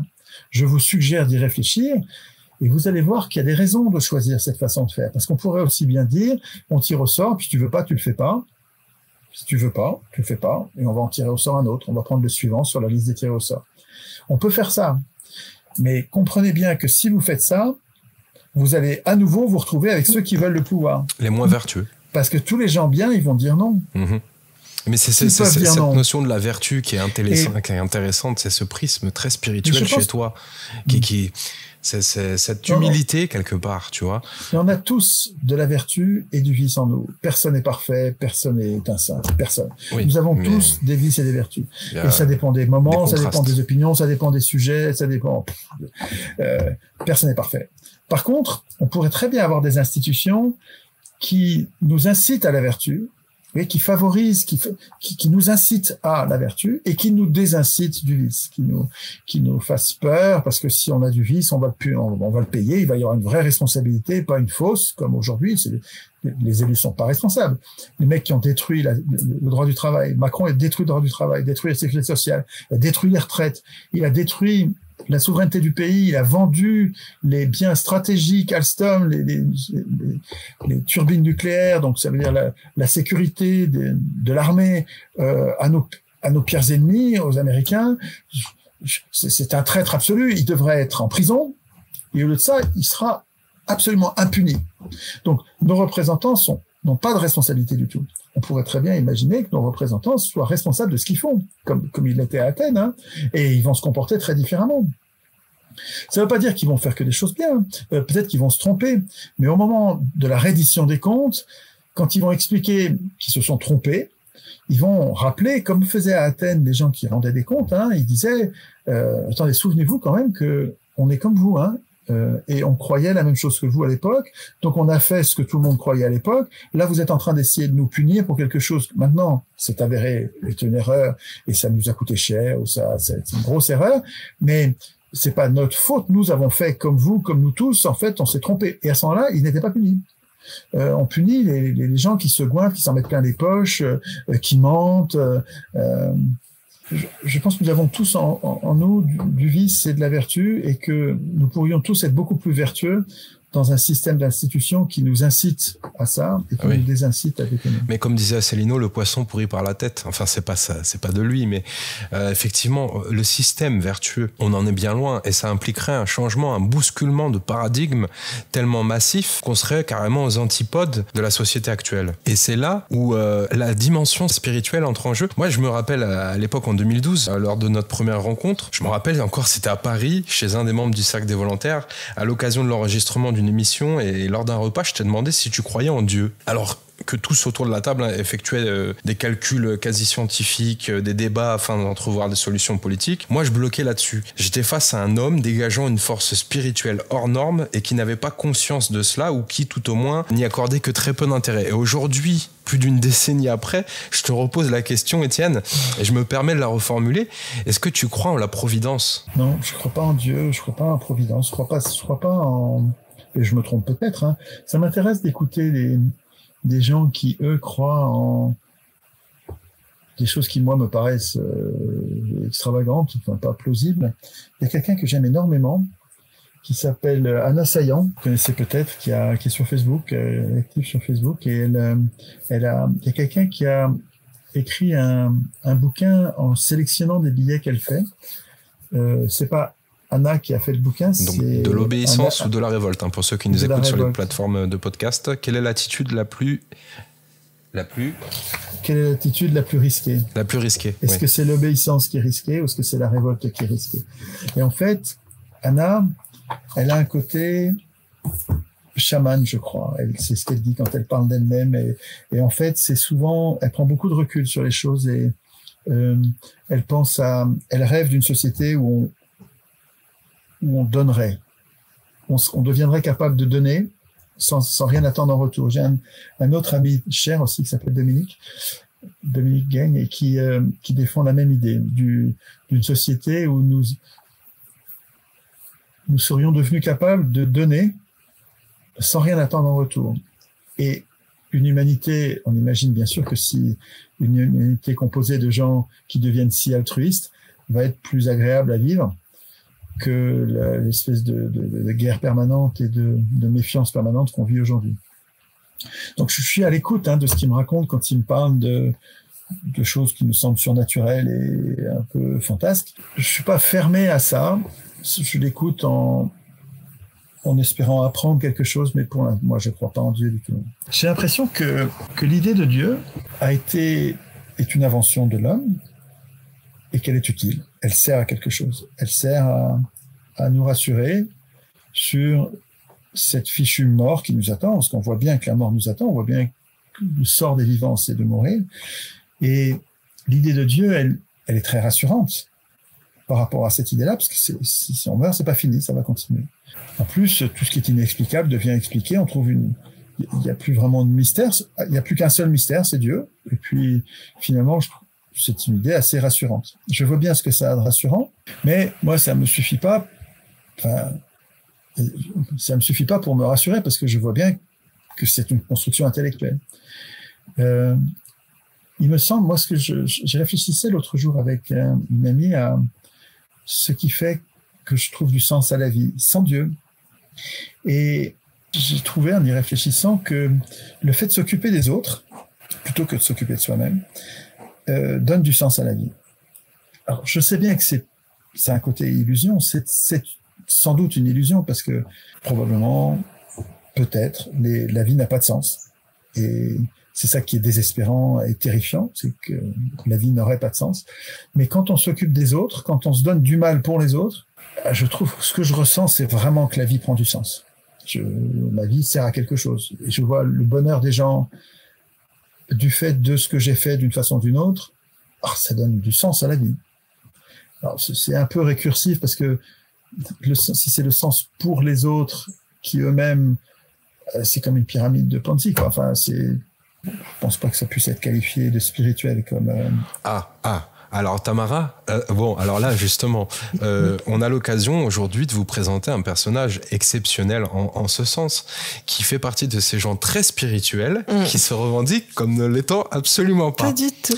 C'est un beau cas d'école, parce que ça nous ramène aux sources de la spiritualité, c'est-à-dire qu'en gros, il y a aucune croyance, aucun dogme qui doit être adossé à ça, quelque part. Et c'est les faits, notre parcours et ce qu'on fait au quotidien qui prouve cela. Et moi, je l'ai vu en 2012, en 2013, en 2004, encore récemment au Zénith, j'ai vu que tu avais un aura, une sorte d'énergie qui autour de toi, qui attirait les gens comme des moustiques vers la lumière, quelque part. Et ça n'a rien à voir avec Dieu, ça. Non, mais, il y a une part énergétique là-dedans, dans tout ça. C'est comme pour les dirigeants. Possible, Étienne, je vais te renvoyer sur les dirigeants. Tout à l'heure, en off, on disait on parlera pas de choses complotistes. Bon, on veut pas te mettre dans la sauce quelque part, parce qu'on sait que tu as déjà eu des démêlés et que tes détracteurs attendent la moindre des perches pour pouvoir la saisir et se la retourner. Mais complotiste, c'est très bien. Complotiste, c'est pas mal. Pour moi, j'ai pas peur de ce sujet-là. Le complotiste, qu'est-ce que c'est qu'un complotiste? C'est quelqu'un qui voit des complots et qui les dénonce. Et donc, c'est quelqu'un qui est vigilant par rapport au pouvoir. Mais la vigilance par rapport au pouvoir, vous y êtes pas du tout. C'est pas un vice, c'est une vertu citoyenne de base. Le citoyen de base, il doit être vigilant par rapport au pouvoir. Il doit chercher les complots partout où il y en a. Évidemment, bien sûr, de temps en temps, il va se tromper. Qui se trompe pas? Vous prétendez pas vous tromper, mais vous êtes un imposteur. Tout le monde se trompe. Moi aussi, je me trompe. Évidemment, tout le monde se trompe.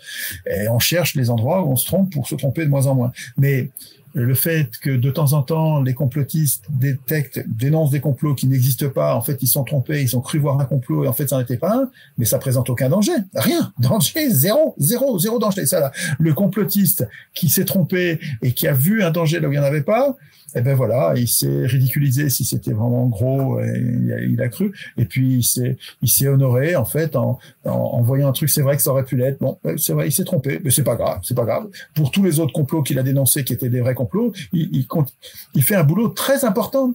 En fait, je vais même vous dire, non seulement c'est une vertu citoyenne, mais c'est une vertu citoyenne qui est connue depuis longtemps comme étant insuffisante. Les humains ne sont pas assez vigilants par rapport au pouvoir, ils sont trop confiants, ils sont pas assez complotistes. Et c'est précisément en observant ça que les Anglais, au XVIIe siècle, ont inventé le concept de journalisme.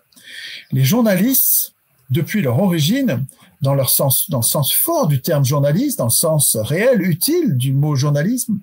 Les journalistes, c'est celui qui se méfie des pouvoirs, qui inquiète les pouvoirs, qui enquête sur les pouvoirs, qui dénonce les pouvoirs abusifs. Le journaliste, il fait peur au pouvoir. Il est complotiste. Il est complotiste et c'est même son métier parce que la plupart des autres citoyens sont pas assez vigilants, ils sont endormis, ils sont paresseux, ils prennent pas le temps. Alors, on compte sur le journaliste pour être le plus complotiste et nous sonner le tocsin quand il y a un gros complot qui nous menace tous pour que la population se réveille et se défende contre les comploteurs. Rendez-vous compte que nous sommes dans une situation où tout a été inversé à ce point que les riches ayant acheté les journalistes les ont transformés en anti-complotistes.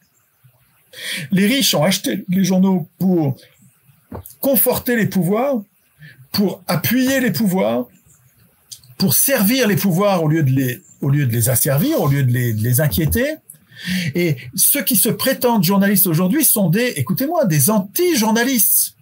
Quand les journalistes traquent le complotisme, les journalistes traquent les citoyens vertueux qui font leur boulot de journalistes.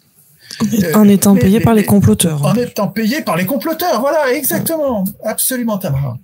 Les anti-complotistes sont des amis des comploteurs, payés par les comploteurs, qui sont des anti-journalistes, qui se drapent de l'honneur d'être journalistes, mais qui ne le sont pas, c'est des imposteurs. Les vrais journalistes sont des complotistes. Quelqu'un qui n'est pas complotiste et qui se dit journaliste ne fait pas le boulot. Un journaliste, ça sert à dénoncer les complots, ça sert qu'à ça sert à informer les citoyens sur les intrigues, les manigances des puissants contre le bien commun. C'était encore le cas il n'y a pas si longtemps. Il ne faut pas que vous ayez peur. Ne vous laissez pas, excuse-moi, je t'interromps. Je fais que parler, pardon. Ne vous laissez pas intimider par cette accusation. C'est un compliment. Le complotiste, c'est pas du tout un vice. Et celui qui vous accuse de ça comme un vice, il fait la preuve soit d'une bêtise parce qu'il n'a pas réfléchi au sujet, il répète l'insulte parce qu'il a entendu que c'était une insulte et il le répète comme un perroquet, c'est un gramophone, comme disait Orwell. Bon, c'est moindre mal. Ou bien c'est un ami des comploteurs. Les gars comme Rudy Reichstadt, Rudy machin chose là, et les détecteurs de fake news qui en fait les fact-checkers, voilà, qui en fait servent les comploteurs et martyrisent les gens qui sont vigilants par rapport au pouvoir. Ces gens-là sont les amis des comploteurs. Ce sont des dominants, ce sont des exploiteurs, ce sont des ennemis du peuple. C'est le monde à l'envers. Vous ne laissez pas intimider par ces gens-là. Complotiste, c'est pas du tout une insulte, c'est un compliment. C'est bien d'être complotiste. Le pianiste s'occupe de son piano, le dentiste s'occupe des dents, le complotiste s'occupe des complots, et le populiste s'occupe du peuple. C'est pas mal, c'est bien. C'est pas mal du tout. C'est pas parce que c'est en east que c'est mal, hein. Alors on va aller sur ce terrain plutôt savonneux par rapport à cette pulsion de mort dans la société actuelle et par rapport au côté effarant de ce qu'on vit, de ce qu'on a pu vivre avec la crise sanitaire et les lois liberticides environnantes. À un moment, je sais, on s'est eu au téléphone et j'ai vu que tu te sentais très mal. Et pour ma part, c'était un peu plus logique parce que ceux qui nous dirigent, in fine, c'est pas les chefs d'État, c'est les fonds de pension, les lobbies, les Bilderberger, le Club de Rome, le dîner du siècle, et encore au-dessus de ces officines. Quand on creuse un peu plus, on se demande s'il n'y a pas des entités exogènes non humaines qui sont aux commandes. Et là, oui, certes, c'est en contradiction peut-être avec tes croyances, mais on a eu quand même pas mal de divulgation au niveau des congrès américains récemment, pseudo-divulgation des phénomènes extraterrestres. On a eu l'occasion d'en parler avec Mark Oburn. Est-ce que toi, ça te paraîtrait pas plus logique quelque part? Est-ce que ça t'aiderait pas à comprendre le pourquoi du comment de ce côté irrationnel, de ce côté vraiment anti-humain? C'est pas du tout irrationnel d'être anti-humain. Depuis la révolution industrielle, une partie des humains ont très peur de l'expansion de l'espèce humaine. Ça a commencé avec Malthus. Et les successeurs de Malthus s'appellent des eugénistes. Des eugénistes. Donc c'est des gens qui veulent améliorer la race humaine et qui veulent réduire la taille de la population pour que la planète reste agréable et pas... Ils voient bien les ravages du capitalisme et ils considèrent que nous sommes trop nombreux, que la plupart des humains sur Terre sont inutiles, comme dit l'espèce de néo-nazi médecin Alexandre, qui parle d'inutiles. Vraiment, là, on est dans une rhétorique eugéniste comme l'étaient les nazis, hein. Vraiment, je vois pas la différence. Il parle des dieux quand il parle aux polytechniciens, c'est-à-dire aux meilleurs étudiants, entre guillemets, du pays. En fait, c'est très rationnel. C'est juste très profondément égoïste et cynique. Cynique, ça veut dire indifférent au malheur d'autrui. C'est très cynique, mais c'est très rationnel. C'est moi d'abord et après moi le déluge, et puis mort aux faibles, mort aux cons. Ils veulent juste moins de gens. Et alors, comme c'est pas politiquement correct, comme c'est pas acceptable, comme ils savent qu'ils peuvent se faire maltraités par la population qu'ils se préparent intellectuellement à décimer, à assassiner, ou au moins à stériliser, eh ben, comme c'est pas politiquement correct, ils se cachent un peu, mais ils se cachent très peu en fait. Hein. Très souvent, les eugénistes avouent leurs projets. Donc, on a les traces un peu partout, mais encore actuellement, ils n'arrêtent pas d'en parler. Hein. Ils en parlent entre eux tout le temps en disant qu'on est trop nombreux. Mais ils ont des croyances occultes. Hein. Ils ont un savoir occulte qu'ils entretiennent au quotidien. Ils ont un agenda mystique. C'est là où le bas blesse, ça, moi, si je ça puis me dire. passe complètement au-dessus de la tête, ça. Si vous voulez, le côté mystique, occulte, comme c'est occulte, ça nous réduit, nous, à des spéculations. C'est-à-dire qu'on est réduit à faire des hypothèses sur... mais on n'a pas besoin de ça pour se défendre, je trouve. Hein. On n'a pas besoin... J'ai pas besoin de m'en prendre à une société secrète ou à une autre pour préparer notre émancipation. Quand j'invite mes congénères humains, mes frères humains, frères et sœurs évidemment, c'est pas sexueux ce que je dis hein, quand je dis frères humains, quand j'invite mes frères humains à prendre conscience de leur rôle dans l'institution de leur droit de décider, c'est notre responsabilité de décider qui va décider. C'est à nous de le faire. C'est pas à ceux qu'on va élire. Il faut pas élire ceux qui vont décider qui décident, parce que c'est sûr que les élus vont décider que c'est les élus qui décident. Et c'est une folie, ça. Ça, c'est une folie, oui, c'est comme un suicide politique. Quand nous décidons ça, quand nous acceptons ça, et nous l'acceptons tous pour l'instant, c'est fou, c'est une forme de folie, c'est une forme de suicide politique. Nous acceptons de ne jamais rien décider. Il y a quand même des taux d'abstention de plus en plus élevés d'élection en élection. Mais vous vous rendez compte comme c'est dérisoire comme réaction. C'est-à-dire que nous acceptons d'aller vivre dans un trou. Quand on s'abstient, c'est pas de la lutte, quoi. Hein. C'est très très très très résigné.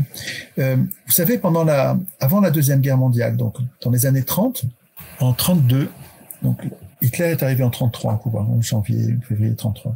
Et en 32, il y a un gars important pour moi qui s'appelle Daniel Guérin, qui était anarchiste et marxiste. Donc c'était un communiste libertaire, anarchiste, et c'était un communiste autoritaire, marxiste. Il était les deux à la fois. Ça donne une personnalité très très intéressante, très attachante. C'est intéressant ce que ce gars écrit. Et il avait été Daniel Guérin, G-U-E-R-I-N. Il avait été en Allemagne en vélo et il avait découvert l'avant Hitler, l'Allemagne avant Hitler, pré-hitlérienne.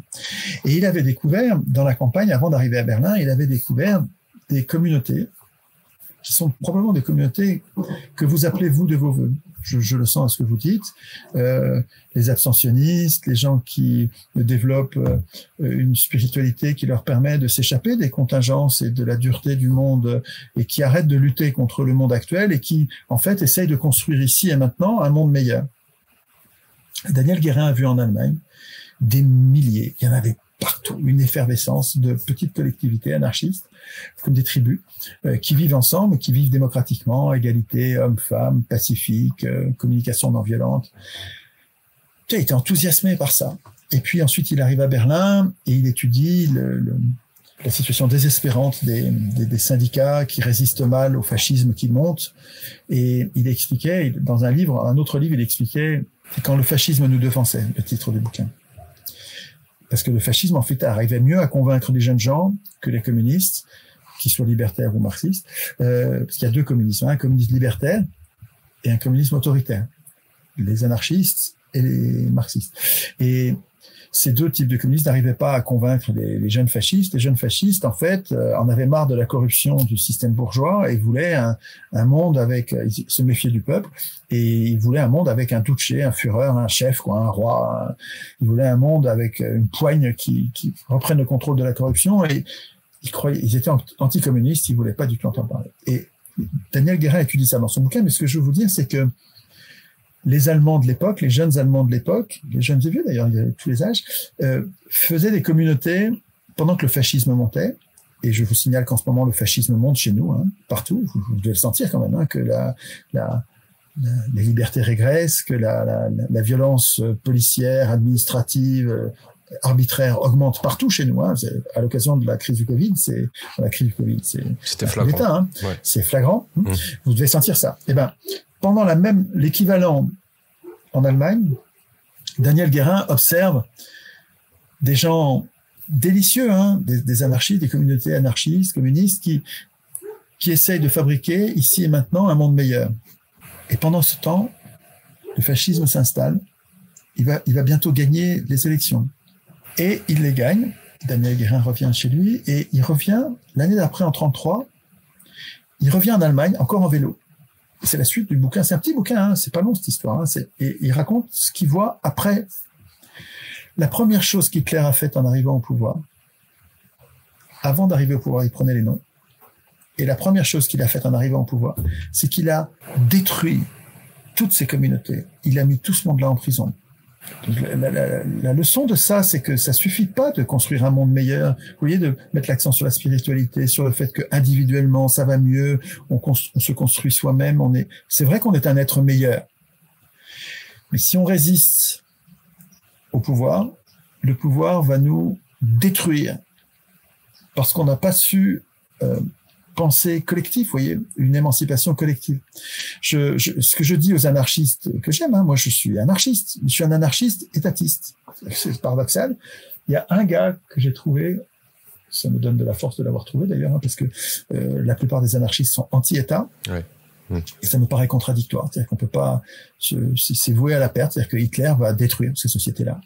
Alors que si on est étatiste et qu'on met en place un État dont nous n'avons rien à craindre, parce on a appris tous, nous avons appris à nos enfants, nous avons appris à nos voisins, avec nos voisins et avec nos cousins, nos copains, on a appris à instituer un État dont nous n'avons rien à craindre. Un État qui n'est pas un État bourgeois comme aujourd'hui, qui n'est pas un État dont la police traque les travailleurs comme aujourd'hui. Pas du tout. On a appris à instituer un État sous contrôle citoyen permanent. Et on s'est entraîné pour ça. Je dis, on n'a pas que de la bouche, comme on dit à Marseille. On n'est pas du blas, quoi. Hein.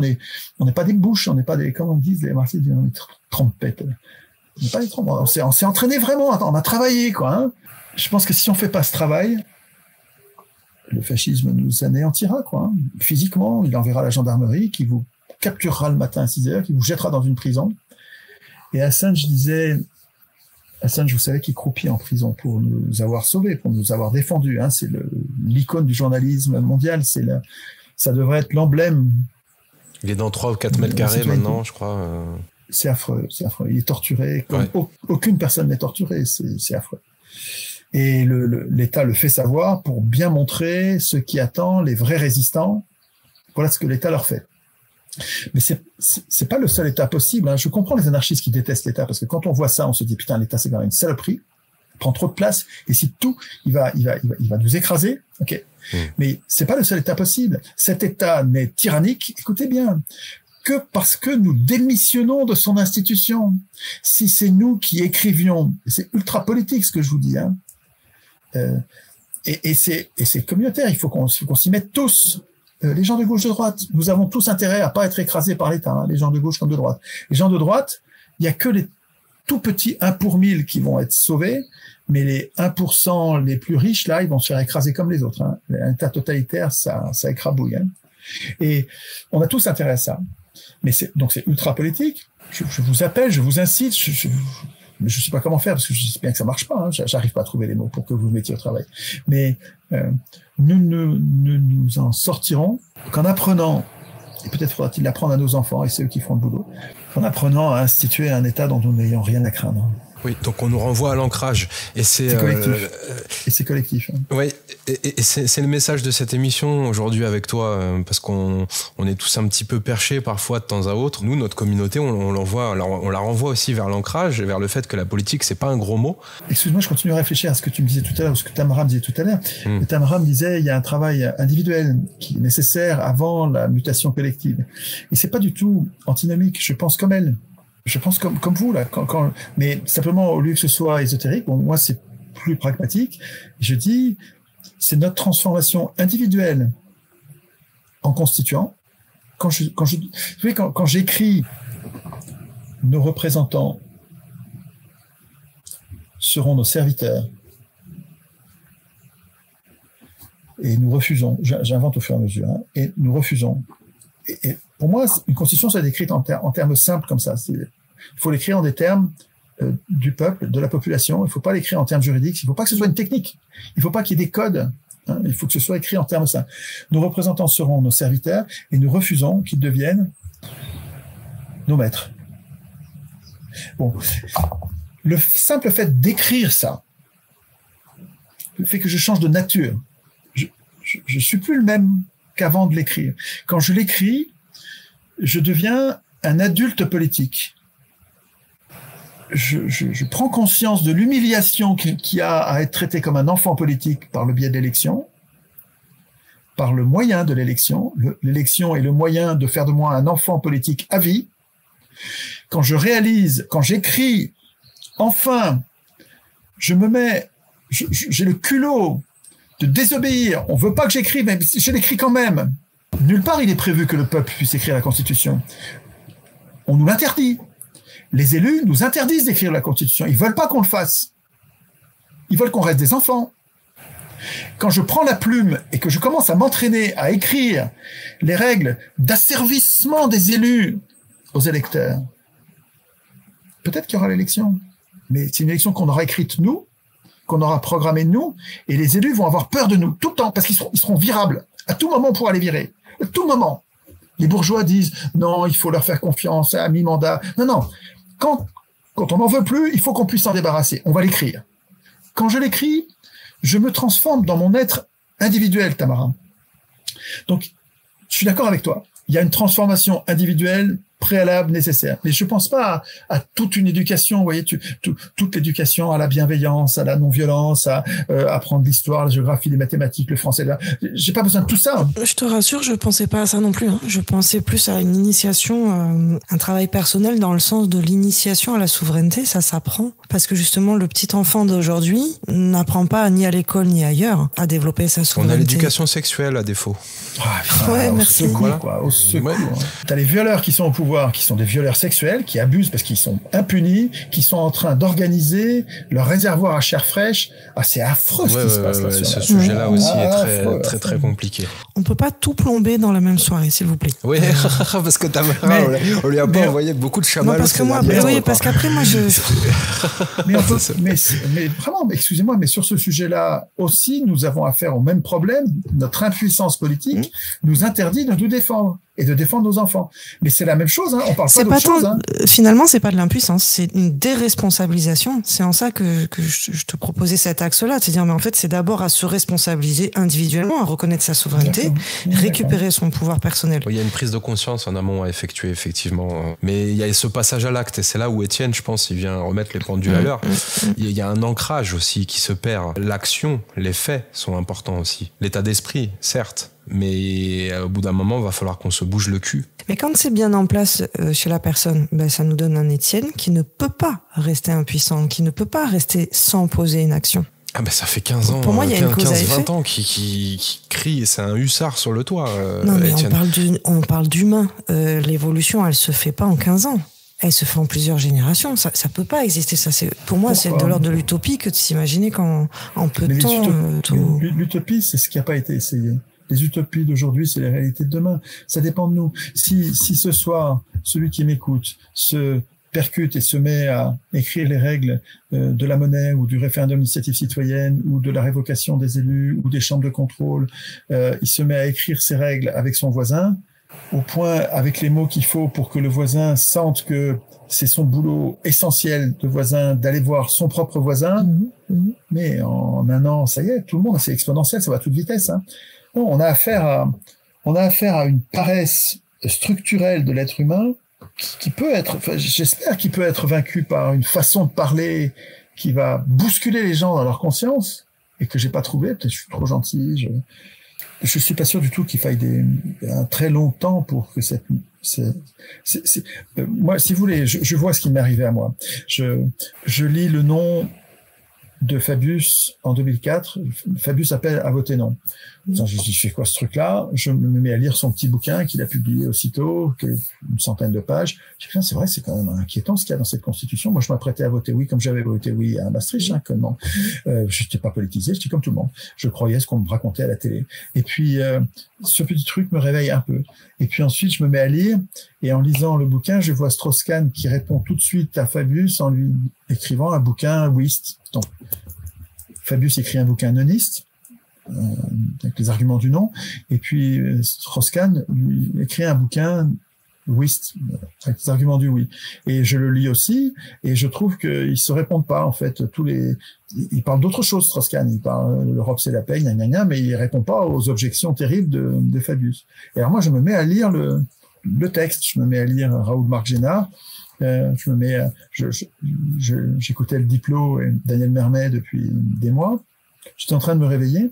Après une dispute avec mon père, j'écris un texte pour mon père. Je lui avais donné 20 arguments contre l'Union européenne. Lui était giscardien, donc il comprenait pas ce que je disais. Il était pour l'Europe, gna gna gna. Et j'écris le texte, je passe une nuit blanche à lui écrire à la main. Ensuite, je le tape le lendemain, et puis je le mets en forme un peu mieux. Puis je me dis ça pourrait être utile pour les copains profs de droit, profs d'économie. Alors là, je le fais mieux, je travaille mieux. Alors, c'est devenu 10 pages de texte et 10 pages de notes. Et puis, je finis par le publier sur mon site, qui était un site où il y avait rien. Hein. C'était pas un blog. Jamais personne n'avait rien fait de l'Internet à l'époque. C'est 2005. C'est vraiment la préhistoire de l'informatique. Et puis, il se trouve que ce texte, je l'envoie à 300 personnes sur mon carnet d'adresse, quoi. Et puis, là, c'est la réaction des gens qui fait que, qui disent, putain, c'est intéressant, ce truc-là, et qui m'écrivent en me disant, waouh, merci. Je renvoie à tout mon carnet d'adresse. Et donc là, comme tout le monde l'a fait, plein de gens se sont, en fait, identifiés à ce bonhomme. Moi, j'étais très humble là-dedans. Hein. Moi, je disais, écoutez, moi, j'y connais rien à l'Union européenne. Juste là, je me suis mis à lire le texte, et ce que je trouve, c'est super dangereux. Voilà.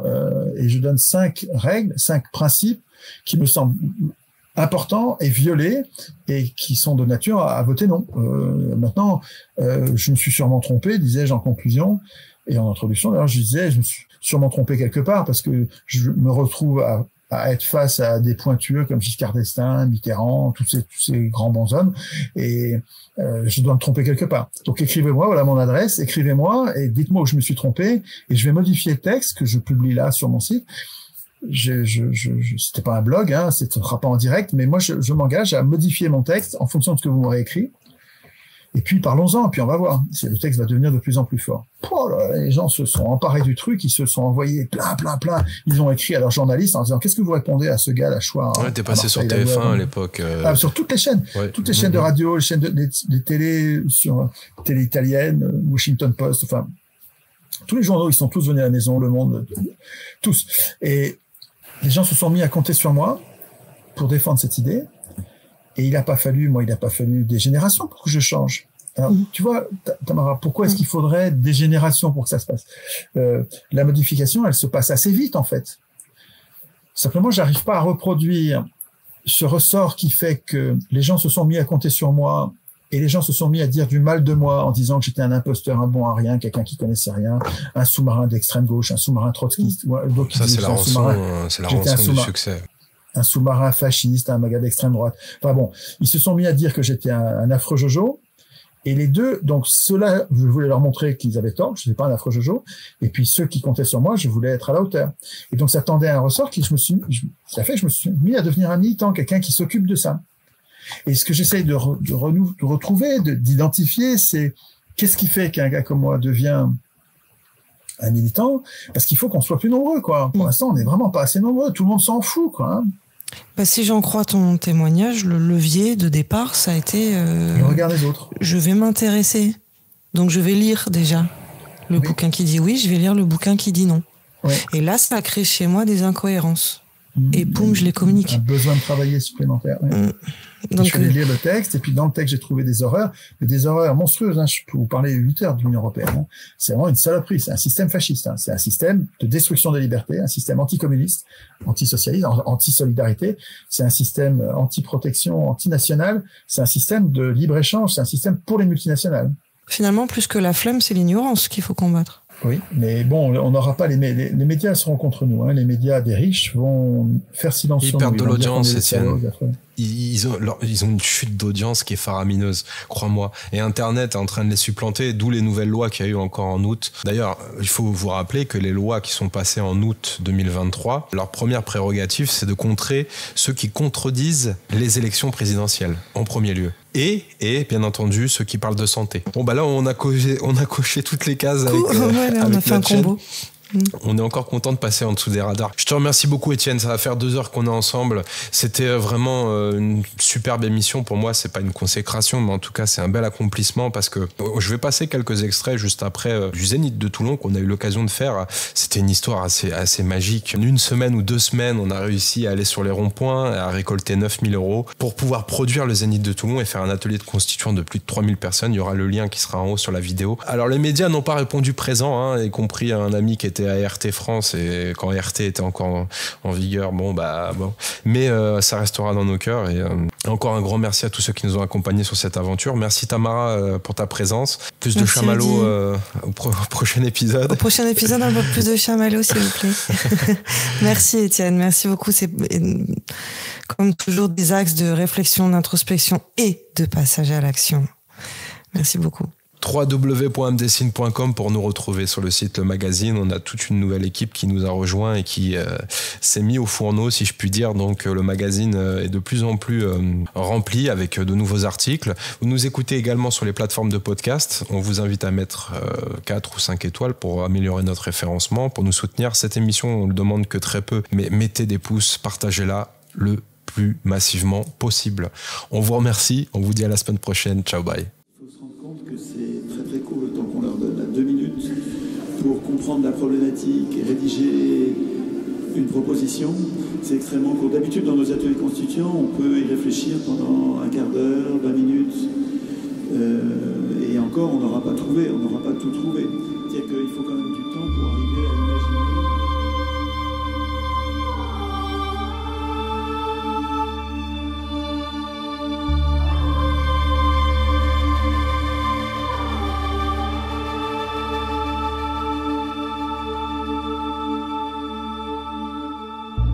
En démocratie, le peuple n'a pas raison ou tort, le peuple décide.